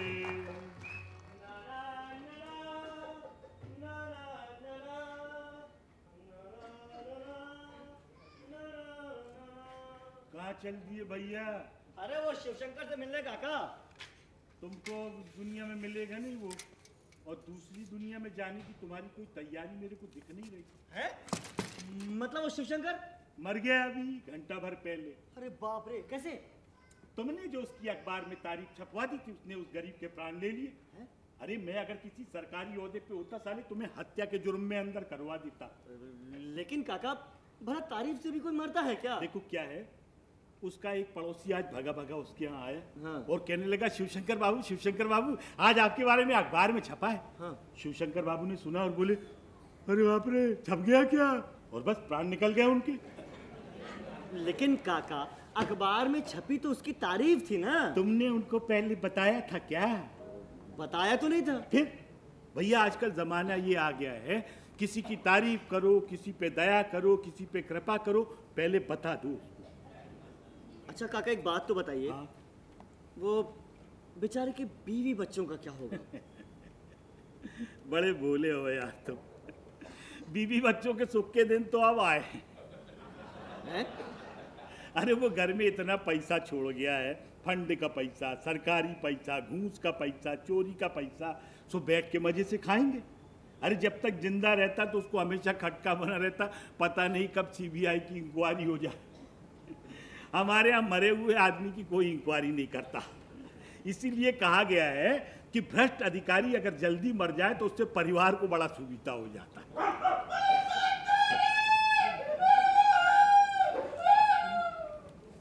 काट खाया ना, इतने दिन से तुमको समझा रहे थे मत मारा करे उसको पत्थर। अब मरो साले, एड़ियां रगड़ते रगड़ते मर जाओगे, अस्पताल में इंजेक्शन मिलना नहीं। भैया ये दो टांग वाले कुत्तों से मेरे को कोई डर नहीं लगता, लेकिन सच्ची के कुत्तों से तो मेरी भी बहुत जान निकलती है। लेकिन काका बताइए ना, अब उसकी बीवी बच्चों का होगा क्या? अरे हमने बताया तो भैया, बीवी बच्चों के बारे में काहे को चिंता कर रहे थे? तेरे को देख के चलते नहीं बनता क्या? तेरे देख के चलते नहीं बनता, मैं तेरा सर फोड़ दूंगा। मैं तेरा सर फोड़ दूंगा। मैं तेरा सर फोड़ दूंगा। मैं तेरा सर फोड़ दूंगा। मैं तेरा सर फोड़ दूंगा। मैं तेरा सर फोड़ दूंगा। मैं तेरा सर फोड़ दूंगा। सर फोड़ दूंगा। एक मिनट शांति। ये कौन टाइप की लड़ाई है भाई? है? मैं तेरा सिर फोड़ दूंगा, मैं तेरा सिर फोड़ दूंगा। दोनों का सिर फूट जाए तो काम चल जाएगा। एक काम करो, वो सामने बिजली का खंबा है, दोनों जन जाओ अपना अपना सिर फोड़ दो, काम खत्म। झगड़ा कर रहे जबरदस्ती। पता नहीं साले गधे कहाँ कहाँ से चले आते। हेलो निरंजन। अरे स्वामी जी आइए आइए आइए, प्रणाम, पधारिए। अरे वाह भाई क्या बात, आइए स्वामी जी। बहुत अच्छा न्याय करते हैं आप। अब देखो ना स्वामी जी क्या जमाना आ गया है, दो सड़क चलते आदमी टकरा के गिर जाए तो साले कपड़े बाद में झाड़ते, झगड़ा पहले करते हैं। सत्य वचन। और कोई बिना लड़े चला जाए तो देखने वाले कहते हैं साला नपुंसक जरा सा झगड़ा भी नहीं कर सकता था। खैर छोड़िए, ये बताइए कहाँ जाना हो रहा है? दिल्ली जा रहे हैं बच्चा। स्वामी जी आप तो हमसे 10-5 साल छोटे ही हो गया और हमें बच्चा काहे को कह रहे हो? भाई तुम सांसारिक लोग जब किसी होटल या ढाबे में जाते हो, हाँ, तो 60 साल के वेटर को भी ए बॉय कहकर बुलाते हो। हाँ। बस उसी तरह हम संतों की नजर में यह विशाल दुनिया एक भोजनालय है। अच्छा, जिसमें हम लोग खाने वाले हैं और तुम लोग परोसने वाले। संबोधन मात्र है बच्चा, बुरा मत मानो। चलो बुरा नहीं मानते। आप तो ये बताओ कि दिल्ली जा काय के रहे थे, काय के लिए रहे? धर्म युद्ध छिड़ गया बच्चा। अच्छा, गौ रक्षा आंदोलन तीव्र हो रहा है। दिल्ली में संसद के सामने सत्याग्रह करेंगे। लेकिन इस सत्याग्रह का हेतु क्या है? तुम अज्ञानी मालूम होते हो बच्चा। अब स्वामी जी आप लोगों ने इतना ज्ञान बटोर लिया है, हम जैसे लोगों के लिए बच्चा ही कहाँ है। गौ माता की जान खतरे में। अच्छा, उसका वध हो रहा है। वध हो रहा है? और क्या। लेकिन स्वामी जी उसका वध कर कौन रहा है? ये विधर्मी कसाई और कौन? विधर्मी कसाई। और उन्हें वध के लिए गाय देता कौन है? आपके स्वधर्मी गौभक्ति तो है ना? सो तो ठीक है, हाँ। लेकिन वे भी क्या करें बच्चा। एक तो गौ माता खाती व्यर्थ का है। अच्छा, दूसरा उसे बेचने से कुछ पैसे भी तो मिल जाते हैं। हाँ, पैसे के लिए भी वध करा दो तब भी गौभक्त रहे आओगे। ये तर्क की नहीं, भावना की बात है। अच्छा, भावना। अब जितने भी लोग गौ रक्षा आंदोलन में भाग लेते हैं ना, उनमें शायद ही कोई गौ पालता। ये भावना की बात है बच्चा। अच्छा स्वामी जी एक बात तो बताइए, आप तो गाय का दूध ही पीते होंगे? और नहीं तो क्या? नहीं नहीं बच्चा, गाय का दूध बहुत पतला होता है। अच्छा, उसमें मलाई भी नहीं जमती। हम तो भैंस के दूध का सेवन करते हैं, जिसमें मोटी मोटी मलाई जमती है और जिसकी बनाई रबड़ी पे केसर डालकर हम सेवन करते हैं। इसका मतलब है सभी गौभक्त भैंस का दूध पीते हैं? हाँ, लगभग सभी। तो फिर आप लोग भैंस का रक्षा आंदोलन क्यों नहीं करते? हाँ? बताओ, आप लोग दूध भैंसिया का पीते हो, माता गैया को कहते हो। अरे भाई माता तो वही कहलाती है बालक जिसका दूध पीता है। इसका मतलब कि हम भैंस नहीं नहीं नहीं, तर्क तो ठीक है मगर भावना गलत है। अच्छा स्वामी जी एक बात बताइए, पूछो। ये चुनाव के पहले ही आपकी गौ भक्ति इतना जोर क्यों पकड़ लेती है? इस मौसम में कोई खास बात होती है क्या? हाँ बच्चा, जरूर होती है। हर चुनाव के पहले गौ माता हर नेता को स्वप्न में दर्शन देती है और कहती उठ, मेरी रक्षा का आंदोलन कर और वोट ले, क्योंकि देश की जनता मूर्ख। जनता कितने भी बार इन लोगों को बता दे, समझ में ही नहीं आता मूर्ख कौन है। देखो बच्चा, हमारे देश में जिस तरह हाथी एक दल को वोट दिलाते हैं और राम एक दल को, उसी तरह गौ माता भी वोट दिलाने के काम में आती। सही बात है। अच्छा स्वामी जी, आप लोग ये मनुष्य रक्षा आंदोलन क्यों नहीं करते? हाँ भाई, हाँ। मनुष्य रक्षा आंदोलन ये क्या होता है? स्वामी जी क्या है, जैसे हम लोग गौ माता के बारे में अज्ञानी हैं, आप भी थोड़ा थोड़ा मनुष्य के बारे में। लेकिन ये मनुष्य को मार कौन रहा है? कौन मार रहा है? हाँ, इस देश के मनुष्य को सूखा मार रहा है, बाढ़, अकाल, सुनामी मार रही है, बेरोजगारी, भ्रष्टाचार और भ्रष्ट शासन तंत्र मार रहा है। और पुलिस भी जहाँ तहाँ अपनी गोली से आदमी को मार रही, पंजाब में, बंगाल में, बिहार में। ये बिहार शहर कहाँ है बच्चा? लो बताओ, बिहार शहर कहाँ है? स्वामी जी बिहार शहर नहीं है, हाँ। एक प्रदेश है, राज्य है। अच्छा अच्छा, जम्मू द्वीप में है। यही है स्वामी जी, अपने भारतवर्ष में। अच्छा, आर्यावर्त में है। चलो आप तो आर्यावर्त ही कह लो, हम लोग को इतना बता दो कि मनुष्य रक्षा आंदोलन क्यों नहीं हो सकता? नहीं नहीं बच्चा, सृष्टि पे जितने भी प्राणी हैं, मनुष्य उनमें सबसे तुच्छ प्राणी। बिल्कुल सही कहा। ये मनुष्य ही तो है जो हर वक्त कहता रहता है कि मंदिर और मठों में लगी हुई जायदाद को सरकार को अपने कब्जे में ले लेना चाहिए। और ये गौ रक्षा आंदोलन में जो मारा जाता है ना, वो मनुष्य ही मारा जाता है। और कौन मरेगा भाई?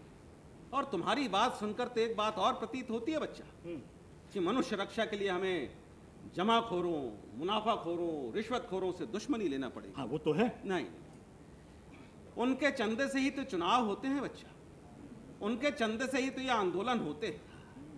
हमारा मुंह तो धर्म ने बंद करके रखा। वाह, तुम तो मनुष्यों को मरने दो बच्चा, गौरक्षा आंदोलन करो, बस बस बस। अच्छा स्वामी जी, छोड़िए मनुष्य रक्षा, छोड़ो छोड़ो। आप तो गौ रक्षा के बारे में ही हमारी ज्ञान वृद्धि कीजिए। हाँ, ये पूछो बच्चा। मान लीजिए कि आपके आंगन में गेहूं सूख रहा है, और गाय आकर उसे खाने लगती है, तब आप क्या करेंगे? क्या करेंगे? हाँ, डंडा मार के भगा देंगे। और क्या करेंगे? डंडा मारकर भगा देंगे। और क्या? लेकिन स्वामी जी, वो तो गौ माता है, बेटे की गेहूं खाने के लिए आई है। आप हाथ जोड़कर ये क्यों नहीं कहते, क्या माता, यहाँ जितना गेहूं पड़ा है तो सब खा जाए। तुम हमें मूर्ख समझ रहे हो बच्चा? नहीं स्वामी जी, हम लोग आपको गौ भक्त समझ रहे हैं, इसीलिए तो बात कर रहे हैं। वो तो हम हैं, लेकिन इतने भी नहीं कि गैया को गेहूं खा लेने दे। लो भैया, अभी तक गौ माता थी, गेहूं खाने आई, गैया हो गई। लेकिन स्वामी जी, मैं पूछता हूँ, ये कैसी गौ भक्ति है? गाय हड्डी का ढांचा लिए गली मोहल्ले में फिरती रहती है, जगह जगह पत्थर, पन्नी और डंडे खाती है और पिटती रहती है। तो इसमें आश्चर्य की कौन सी बात है बच्चा? ये तो हमारे देश की परंपरा है। हम जिसकी भी पूजा करते हैं उसकी दुर्गति कर डालते हैं। नारी को ही ले लो, नारी के बारे में कहा गया है कि यत्र नार्यस्तु पूज्यन्ते रमन्ते तत्र देवता। और नारी की जो स्थिति हमारे देश में है सबको पता है।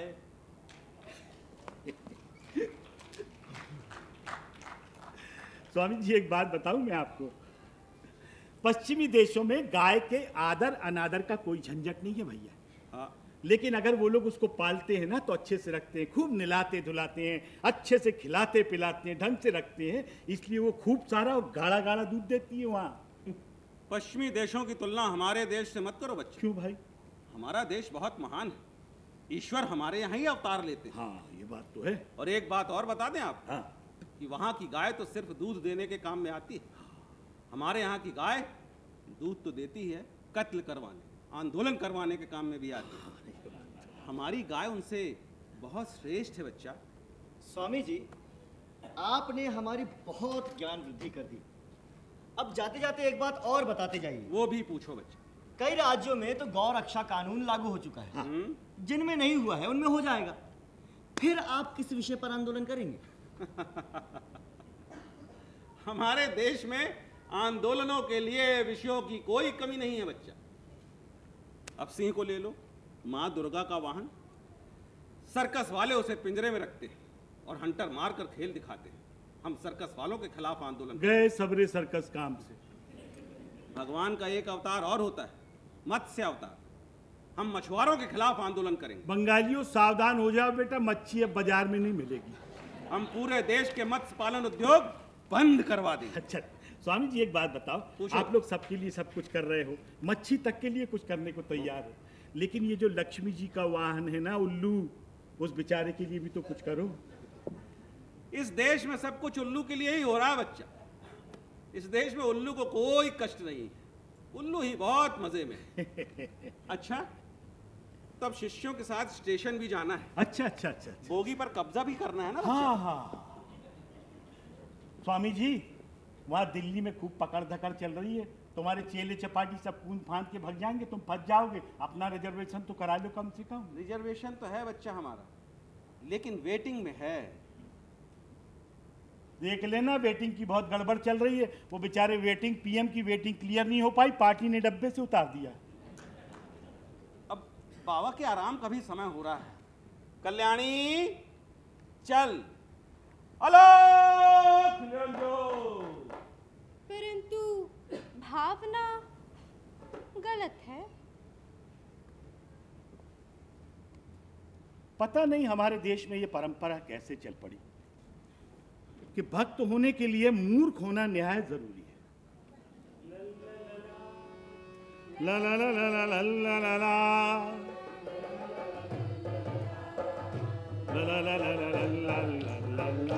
ला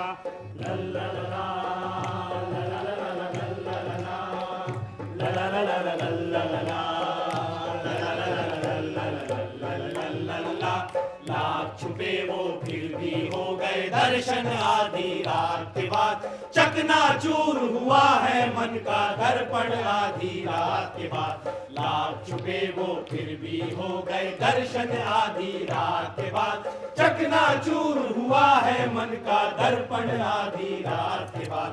लल्ला लला लल्ला लल्ला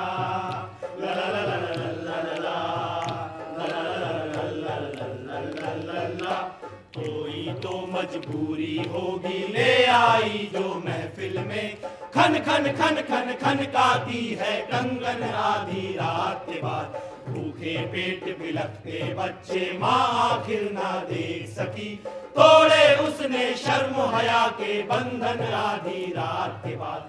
लल्ला लला लला लला लला लला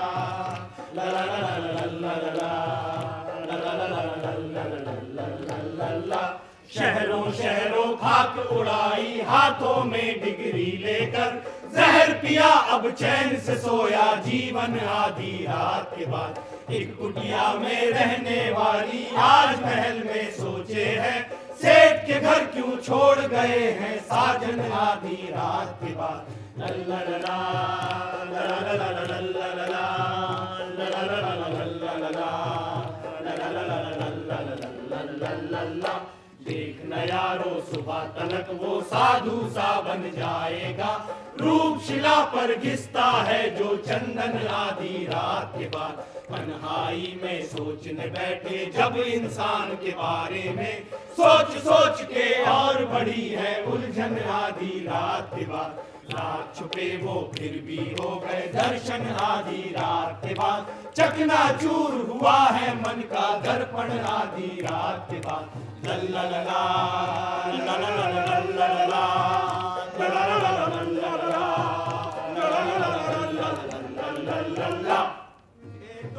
एक दो तीन चार एक दो तीन चार एक दो तीन चार एक दो तीन चार एक दो तीन चार एक दो तीन चार एक दो तीन चार एक दो तीन चार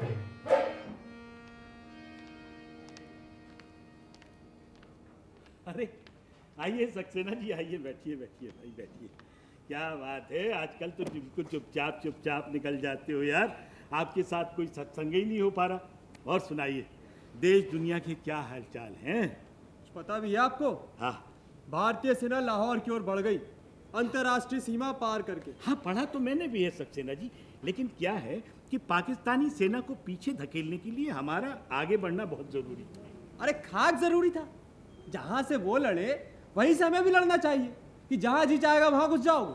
हाँ, ये बात तो है, तब तो उस तरफ आगे नहीं बढ़ना चाहिए था। मगर मैं पूछता हूँ क्यों आगे नहीं बढ़ना था? है अगर सामने से दबाव पड़ेगा तो इधर से तुम्हारे बाप रोक सकते हो नहीं? तब तो फिर वहां आगे बढ़ना ठीक हुआ, फिर वही बात। अरे कुछ समझते भी हो इसका मतलब? इसका मतलब होता है टोटल वॉर, पूर्ण युद्ध। अरे भाई हमला है तो सीधा सीधा। हाँ, ये तो हमला ही है। हमारे देश के प्रधानमंत्री ने भी कहा था, ये तो हमला ही है। तुम प्रधानमंत्री की कहने की चिंता क्यों करते हो भाई? है जो तुमको ठीक लगता है वही करो ना। हाँ सक्सेना जी, हमें वही करना चाहिए जो राष्ट्र हित में हो। राष्ट्र हित की बात करते हैं और घंटा राष्ट्र समझते नहीं है कोई। अरे तुम राष्ट्र हित के बारे में सोचते रहना, और अंतर्राष्ट्रीय प्रतिक्रिया उसके बारे में कौन सोचेगा? आजकल तो सबसे पहले अंतर्राष्ट्रीय प्रतिक्रिया का ध्यान रखना पड़ता है भाई। ग्लोबलाइजेशन का जमाना है और भारत उसमें कूद पड़ा है। अरे अंतर्राष्ट्रीय प्रतिक्रिया के बारे में ही सोचते रहोगे कि देश का भला भी सोचोगे? है ये अंतर्राष्ट्रीयता की धुन में तो तुम लोगों ने देश को गारद कर रखा है। अरे अच्छा खासा जारादा साहब पकड़ के बैठा लिया, देश के हालचाल सुनाइए। अरे खुद से तो कुछ होता नहीं है, बैठे बैठे बस अपने मूंछ के बाल उखाड़ते रहते हैं, सोचते बहुत कुछ उखाड़ लिया। टाइम वेस्ट कर दिया मेरा खामा। देखा आपने, ये है हमारे देश के तथाकथित बुद्धिजीवी। ये साले घर से सोच के निकलते, हमें किसी से कन्विंस नहीं होना। बताओ,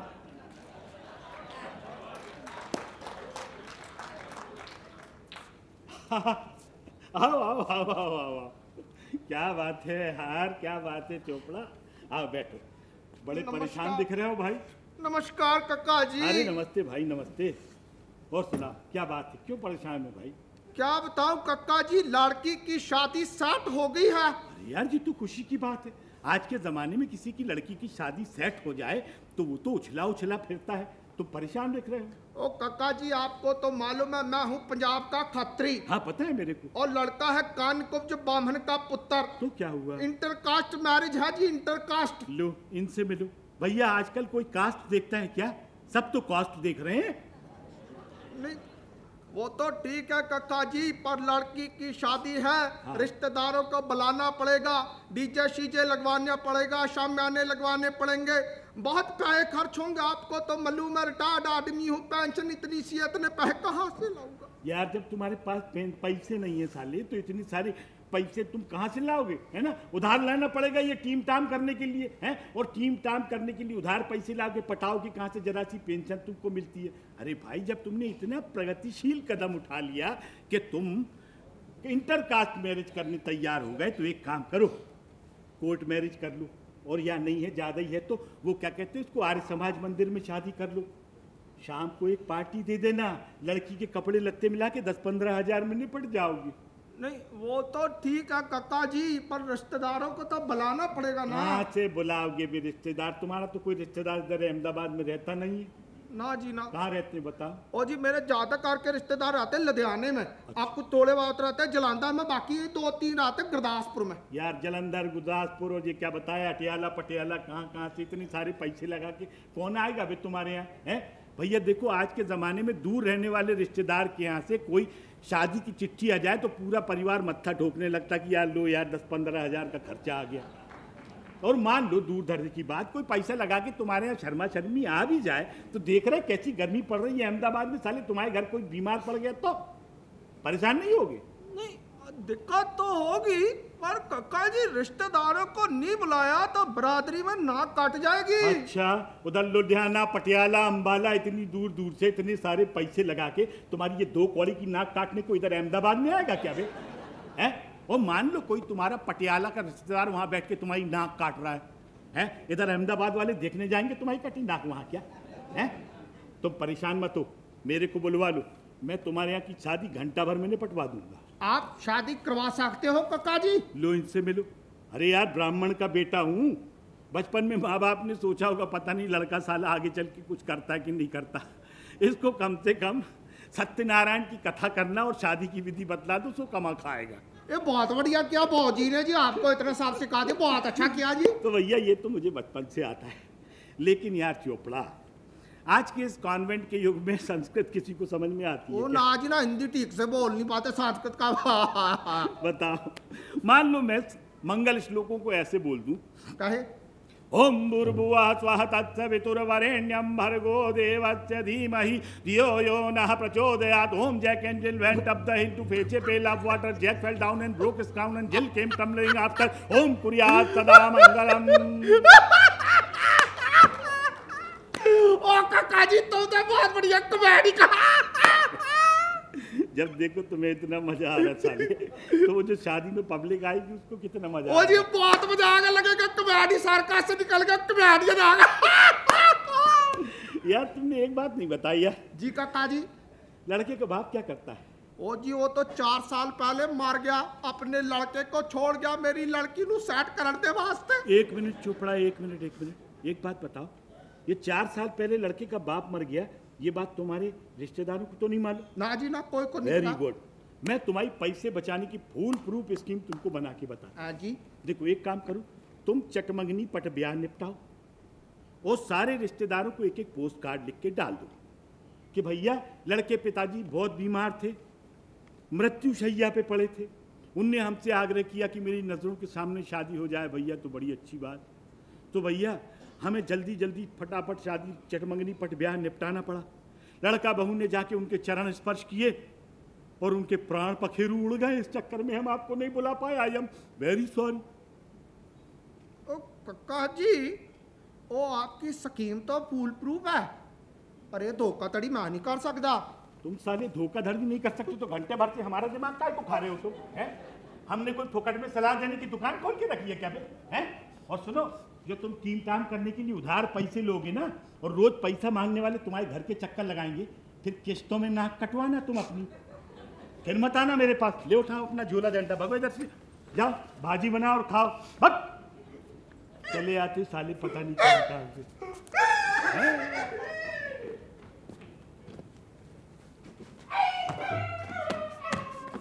ए भाई, क्या है यार ये? क्यों मार रहे तुम उसको पत्थर? हैं?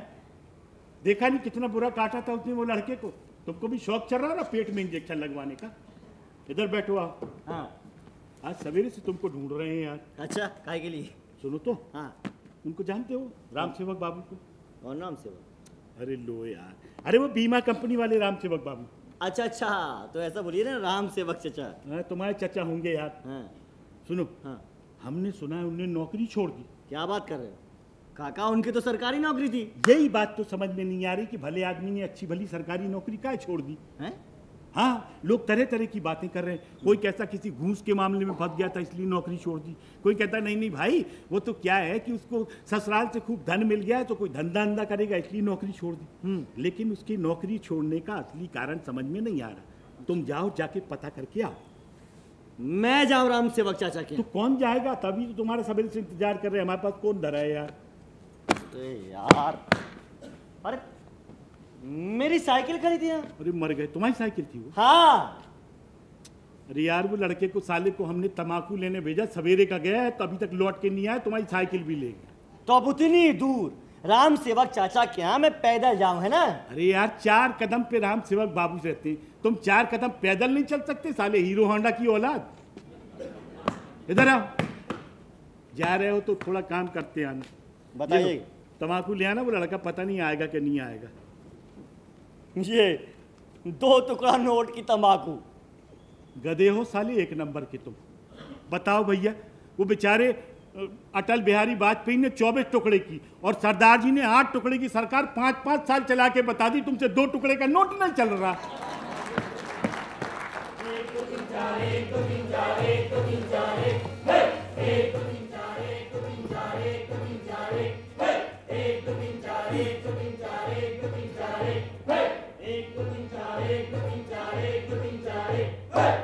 मंगल भवन अमंगल हारी, प्रभु सुदशरथो अजिर बिहारी।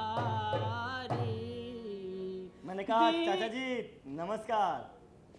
नमस्कार नमस्कार। आओ आओ बैठो।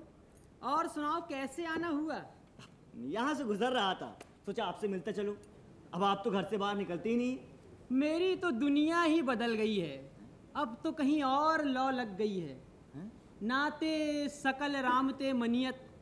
अरे अपने टीडी गोस्वामी ने कहा है ना। टीडी गोस्वामी? अरे भैया, तुलसीदास गोस्वामी। अच्छा अच्छा। बस वैसी ही स्थिति हो गई है। अब लेकिन चाचा जी, लोग तो आपके बारे में कुछ और ही कहते हैं।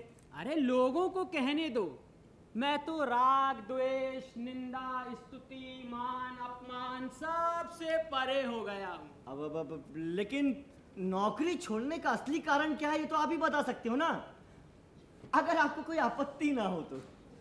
नहीं, अब तुम पूछते हो तो मैं बतला देता हूँ जी। वो क्या है कि मैंने तो हनुमान जी के आदेश से अपनी ये नौकरी छोड़ दी। हनुमान जी के आदेश से? विश्वास नहीं होता चाचा जी, क्या हनुमान जी खुद आपको आकर कह गए हैं? हाँ बंधु, एक रात सपने में हनुमान जी पधारे और मुझसे कहने लगे, रे मूढ़ मतिवंत, जीवन क्यों व्यर्थ गवा रहा है? छोड़ इस मोह माया के बंधन को दफ्तर में। तू भी लिखते लिखते इस दुर्लभ नरजीवन को क्यों नष्ट कर रहा है? रे मूर्ख, राम कथा लिख।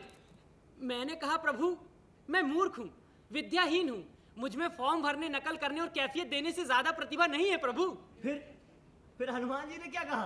फिर हनुमान जी कहने लगे, मूर्ख, तेरी प्रतिभा का उदय होगा, मेरा आशीर्वाद तेरे साथ है। कितने ही कवि विनय पूर्वक ऐसा ही कहते हैं।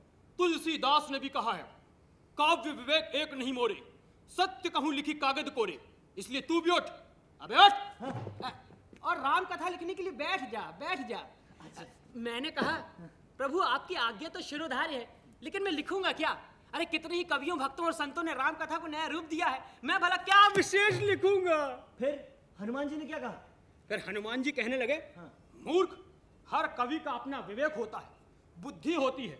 हर कवि अपने युग से प्रभावित होकर राम कथा को नया रूप देते हैं। वाल्मीकि, तुलसी, भावभूति में क्या तू कोई अंतर नहीं पाता? इसलिए तू भी अपने विवेक और बुद्धि से काम ले और राम कथा को योगानुकूल नया रूप दे। इतना कहकर हनुमान जी अंतर ध्यान हो गए। मैं भी बदल गया। दूसरे ही दिन ऑफिस गया और त्याग पत्र दे आया। अच्छा।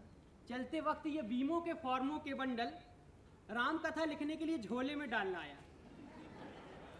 इसका मतलब है आपने राम कथा लिख ली? हाँ, सेतु बंध वाला प्रसंग आज ही लिखकर पूर्ण किया है। सुनाऊं? सुनाइए। भला राम कथा कौन नहीं सुनना चाहेगा भाई। लेकिन बंधु, मेरी राम कथा में तुम्हें कुछ नवीनता मिलेगी। परंतु तुम चौंकना मत। वो क्या है कि हनुमान जी सपने में ये भी कह गए हैं कि ग्रंथ पूरा हो जाने पर मैं इसमें हस्ताक्षर करके खुद इसे अप्रूव करूंगा। हनुमान जी खुद अप्रूव करेंगे? हाँ, तभी तो किसी को कोई शंका नहीं होगी। और मैं तुम्हें एक रहस्य की बात और बतलाता हूँ। अच्छा।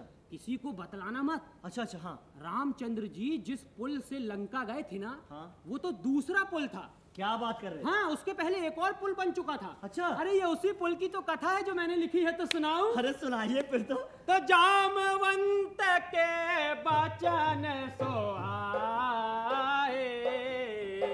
सुनी हनुमंत हृदय कुलाए। हनुमत डटे रहो आसन पे जब तक कथा राम की होए। कथा राम की होए, हनुमत कथा राम की हो। हनुमत डटे रहो आसन पे जब तक कथा राम की हो। कथा राम की होए, हनुमत कथा राम की हो। हनुमत डटे रहो आसन पे जब तक कथा राम की हो। तो जब पुल बनकर तैयार हो गया तो नल और नील नामक दो वानर रामचंद्र जी के पास पहुंचे और साष्टांग दंडवत कर हाथ जोड़कर कहने लगे, प्रभु पुल बन गया है। रामचंद्र जी ने उनको आश्चर्य से देखा और कहने लगे, ये क्या कहते हो? पुल बन गया, परंतु ऐसा होते तो कभी देखा नहीं गया। अभी अभी तो मैंने उसका शिलान्यास किया है, और जिसका शिलान्यास हो वो इतनी जल्दी नहीं बनता, बल्कि बनता ही नहीं। जिन्हें बनना होता है वे बनाए नहीं जाते। अभी गुरु विश्वामित्र के साथ जब मैं भ्रमण करने के लिए निकला तो कितने ही स्थानों पर मैंने भवनों का शिलान्यास किया, परंतु जब पिताजी की आज्ञा से मैं उसी मार्ग से वनवास के लिए गया तो देखता क्या हूं कि वे शिलाएं तो वैसी की वैसी ही रखी हैं। कहीं कोई निर्माण कार्य तो आरंभ ही नहीं हुआ। फिर तुमने इतनी जल्दी कैसे बना लिया मित्र? तो नल और नील कहने लगे, भगवान ये तो आपकी ही कृपा का प्रताप है। पुल बन गया है, सेना को उस ओर कूच करने का आदेश दीजिए। फिर रामचंद्र जी ने सुग्रीव को बुलाया। अच्छा। और कहने लगे, सुग्रीव, नल और नील में अद्भुत कैपेसिटी है, परंतु उनकी कैपेसिटी भी क्या करती यदि तुम धन से उनकी सहायता न करते मित्र। मैं तुम्हारा बहुत ऋणी हूं। तो सुग्रीव कहने लगा, भगवान, ऐसी विनय की बातें आपको शोभा नहीं देती। आप तो इस विशाल आर्य भूमि के नरेश हैं, मैं तो इस छोटे से भूभाग का स्वामी हूं। मेरा कोष आपके काम आ रहा है, ये मेरे लिए गौरव की बात है। तो रामचंद्र जी सुग्रीव से कहने लगे कि सुग्रीव, पुल बन गया है, सेना को उस ओर कूच करने का आदेश दो। सुग्रीव तो जैसे चौंक पड़ा। वो कहने लगा, प्रभु ये आप कैसी बातें करते हैं? अभी तो प्रभु पुल का उद्घाटन ही नहीं हो पाया। फिर रामचंद्र जी सुग्रीव को समझाने लगे कि देखो मित्र, इस समय हमें इस बात पर भी ध्यान देना चाहिए कि एक दिन की भी देर होने से सीता का अहित भी हो सकता है मित्र। उद्घाटन की इस प्रथा को इस समय पालना आवश्यक नहीं है। सुग्रीव तो जैसे आसमान से गिरते गिरते ही बचा और कहने लगा, भगवान ये आप कैसी बातें करते हैं? बिना विधिवत उद्घाटन के तो पुल पर एक कदम भी नहीं रखा जा सकता। प्रभु कितने ही पुल वर्षों से बनकर तैयार हैं, परंतु उन पर कोई नहीं चलता, क्योंकि अभी तक उनका उद्घाटन नहीं हो पाया। भगवान पुल पार उतारने के लिए नहीं बल्कि उद्घाटन के लिए बनाए जाते हैं। उनका उपयोग पार उतारने के लिए हो जाता है, यह प्रासंगिक बात है। सुग्रीव को दृढ़ देख रामचंद्र जी को झुके और कहने लगे, फिर तुम ही बताओ मित्र, किससे उद्घाटन करवाया जाए? तुरंत सुग्रीव ने कहा, प्रभु मेरी अल्पमति के अनुसार आपके ससुर राजा जनक के हाथों इस पुल का उद्घाटन करवाया जाए। रामचंद्र जी ने भी हामी भर दी, कहने के ठीक है, कमोन जल्दी करो जल्दी करो। तुरंत सुग्रीव ने अपने विश्वस्त वानरों को राजा जनक के पास निमंत्रण लेकर भेजा और कुछ ही दिनों में राजा जनक अपने दल बल समेत मिथिला से चले और सागर तट पर आ पहुंचे। उनकी यात्रा का खर्च जो है ना, वो तो सुग्रीव ने ही दिया। और बाद में सुग्रीव ने हिसाब लगाया, टा टा टा टा टा टा टा, हैं? जितना राजा जनक के आने में खर्च हुआ है उतने में तो 2 पुल और बन सकते थे। खैर, उद्घाटन का मुहूर्त निश्चित किया गया। राजा जनक ने सोने की कैंची से फीते को काटा, वानरों की सभा ने जयनाद लगाया, राजा जनक की जाओ, राजा सुग्रीव की जाओ, राजा रामचंद्र की जाओ। इसके बाद राजा जनक ने वानरों की सभा के बीच में भाषण दिया।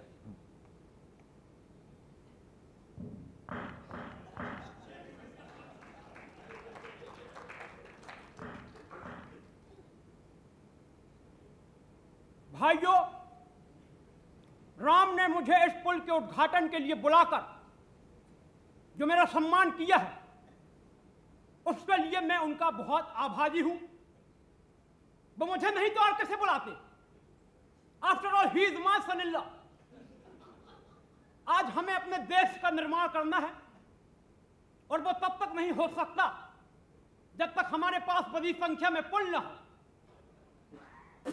पुल ही राष्ट्र की पूंजी है। बिना पुल के कोई भी राष्ट्र उन्नति नहीं कर सका। संसार का इतिहास उठाकर देख लो, वही राष्ट्र उन्नति कर सके हैं जिनके पास बड़ी संख्या में पुल थे। इसलिए मैं तो कहता हूं कि समस्त देश को पुलों से पाप दो। भूमि पर पुल बने, नदियों पर पुल बने, सागरों पर पुल बने, महासागरों पर पुल बने, हवा में पुल बने। तालियां।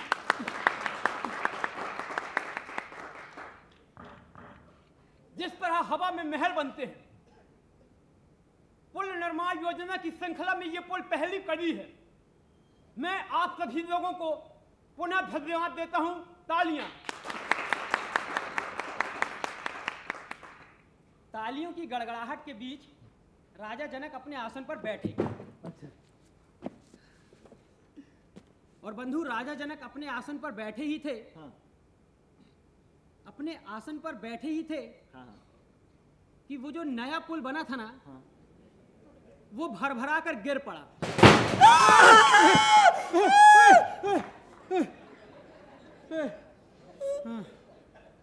घबराओ नहीं। ये तो रसोई में चूहे और बिल्ली टीप रेस खेल रहे हैं। आजकल बहुत बदमाशी करने लगे हैं। हाँ। हाँ।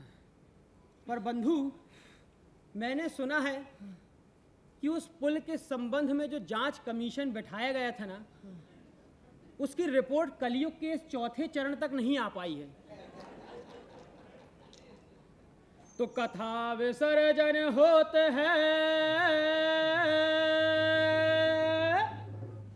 सुनाऊं वीर हनुमान, और जो जन जहां से आए हैं, सोता है करूं पयान, सियावर रामचंद्र की जय। हाँ तो बंधु, इसके बाद बंधु बंधु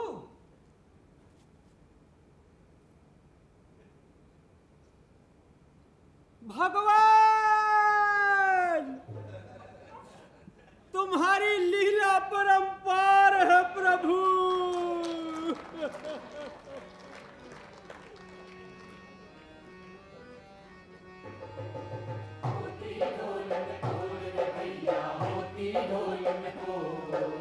होती ढोल में बोल रे भैया, होती ढोल में बोल। सच्चाई को सूली मिलती, सच्चाई को सूली मिलती, धीरे धीरे धीरे धीरे बोल। होती ढोल में बोल रे भैया, होती ढोल में बोल। होती ढोल में बोल रे भैया, होती ढोल में बोल।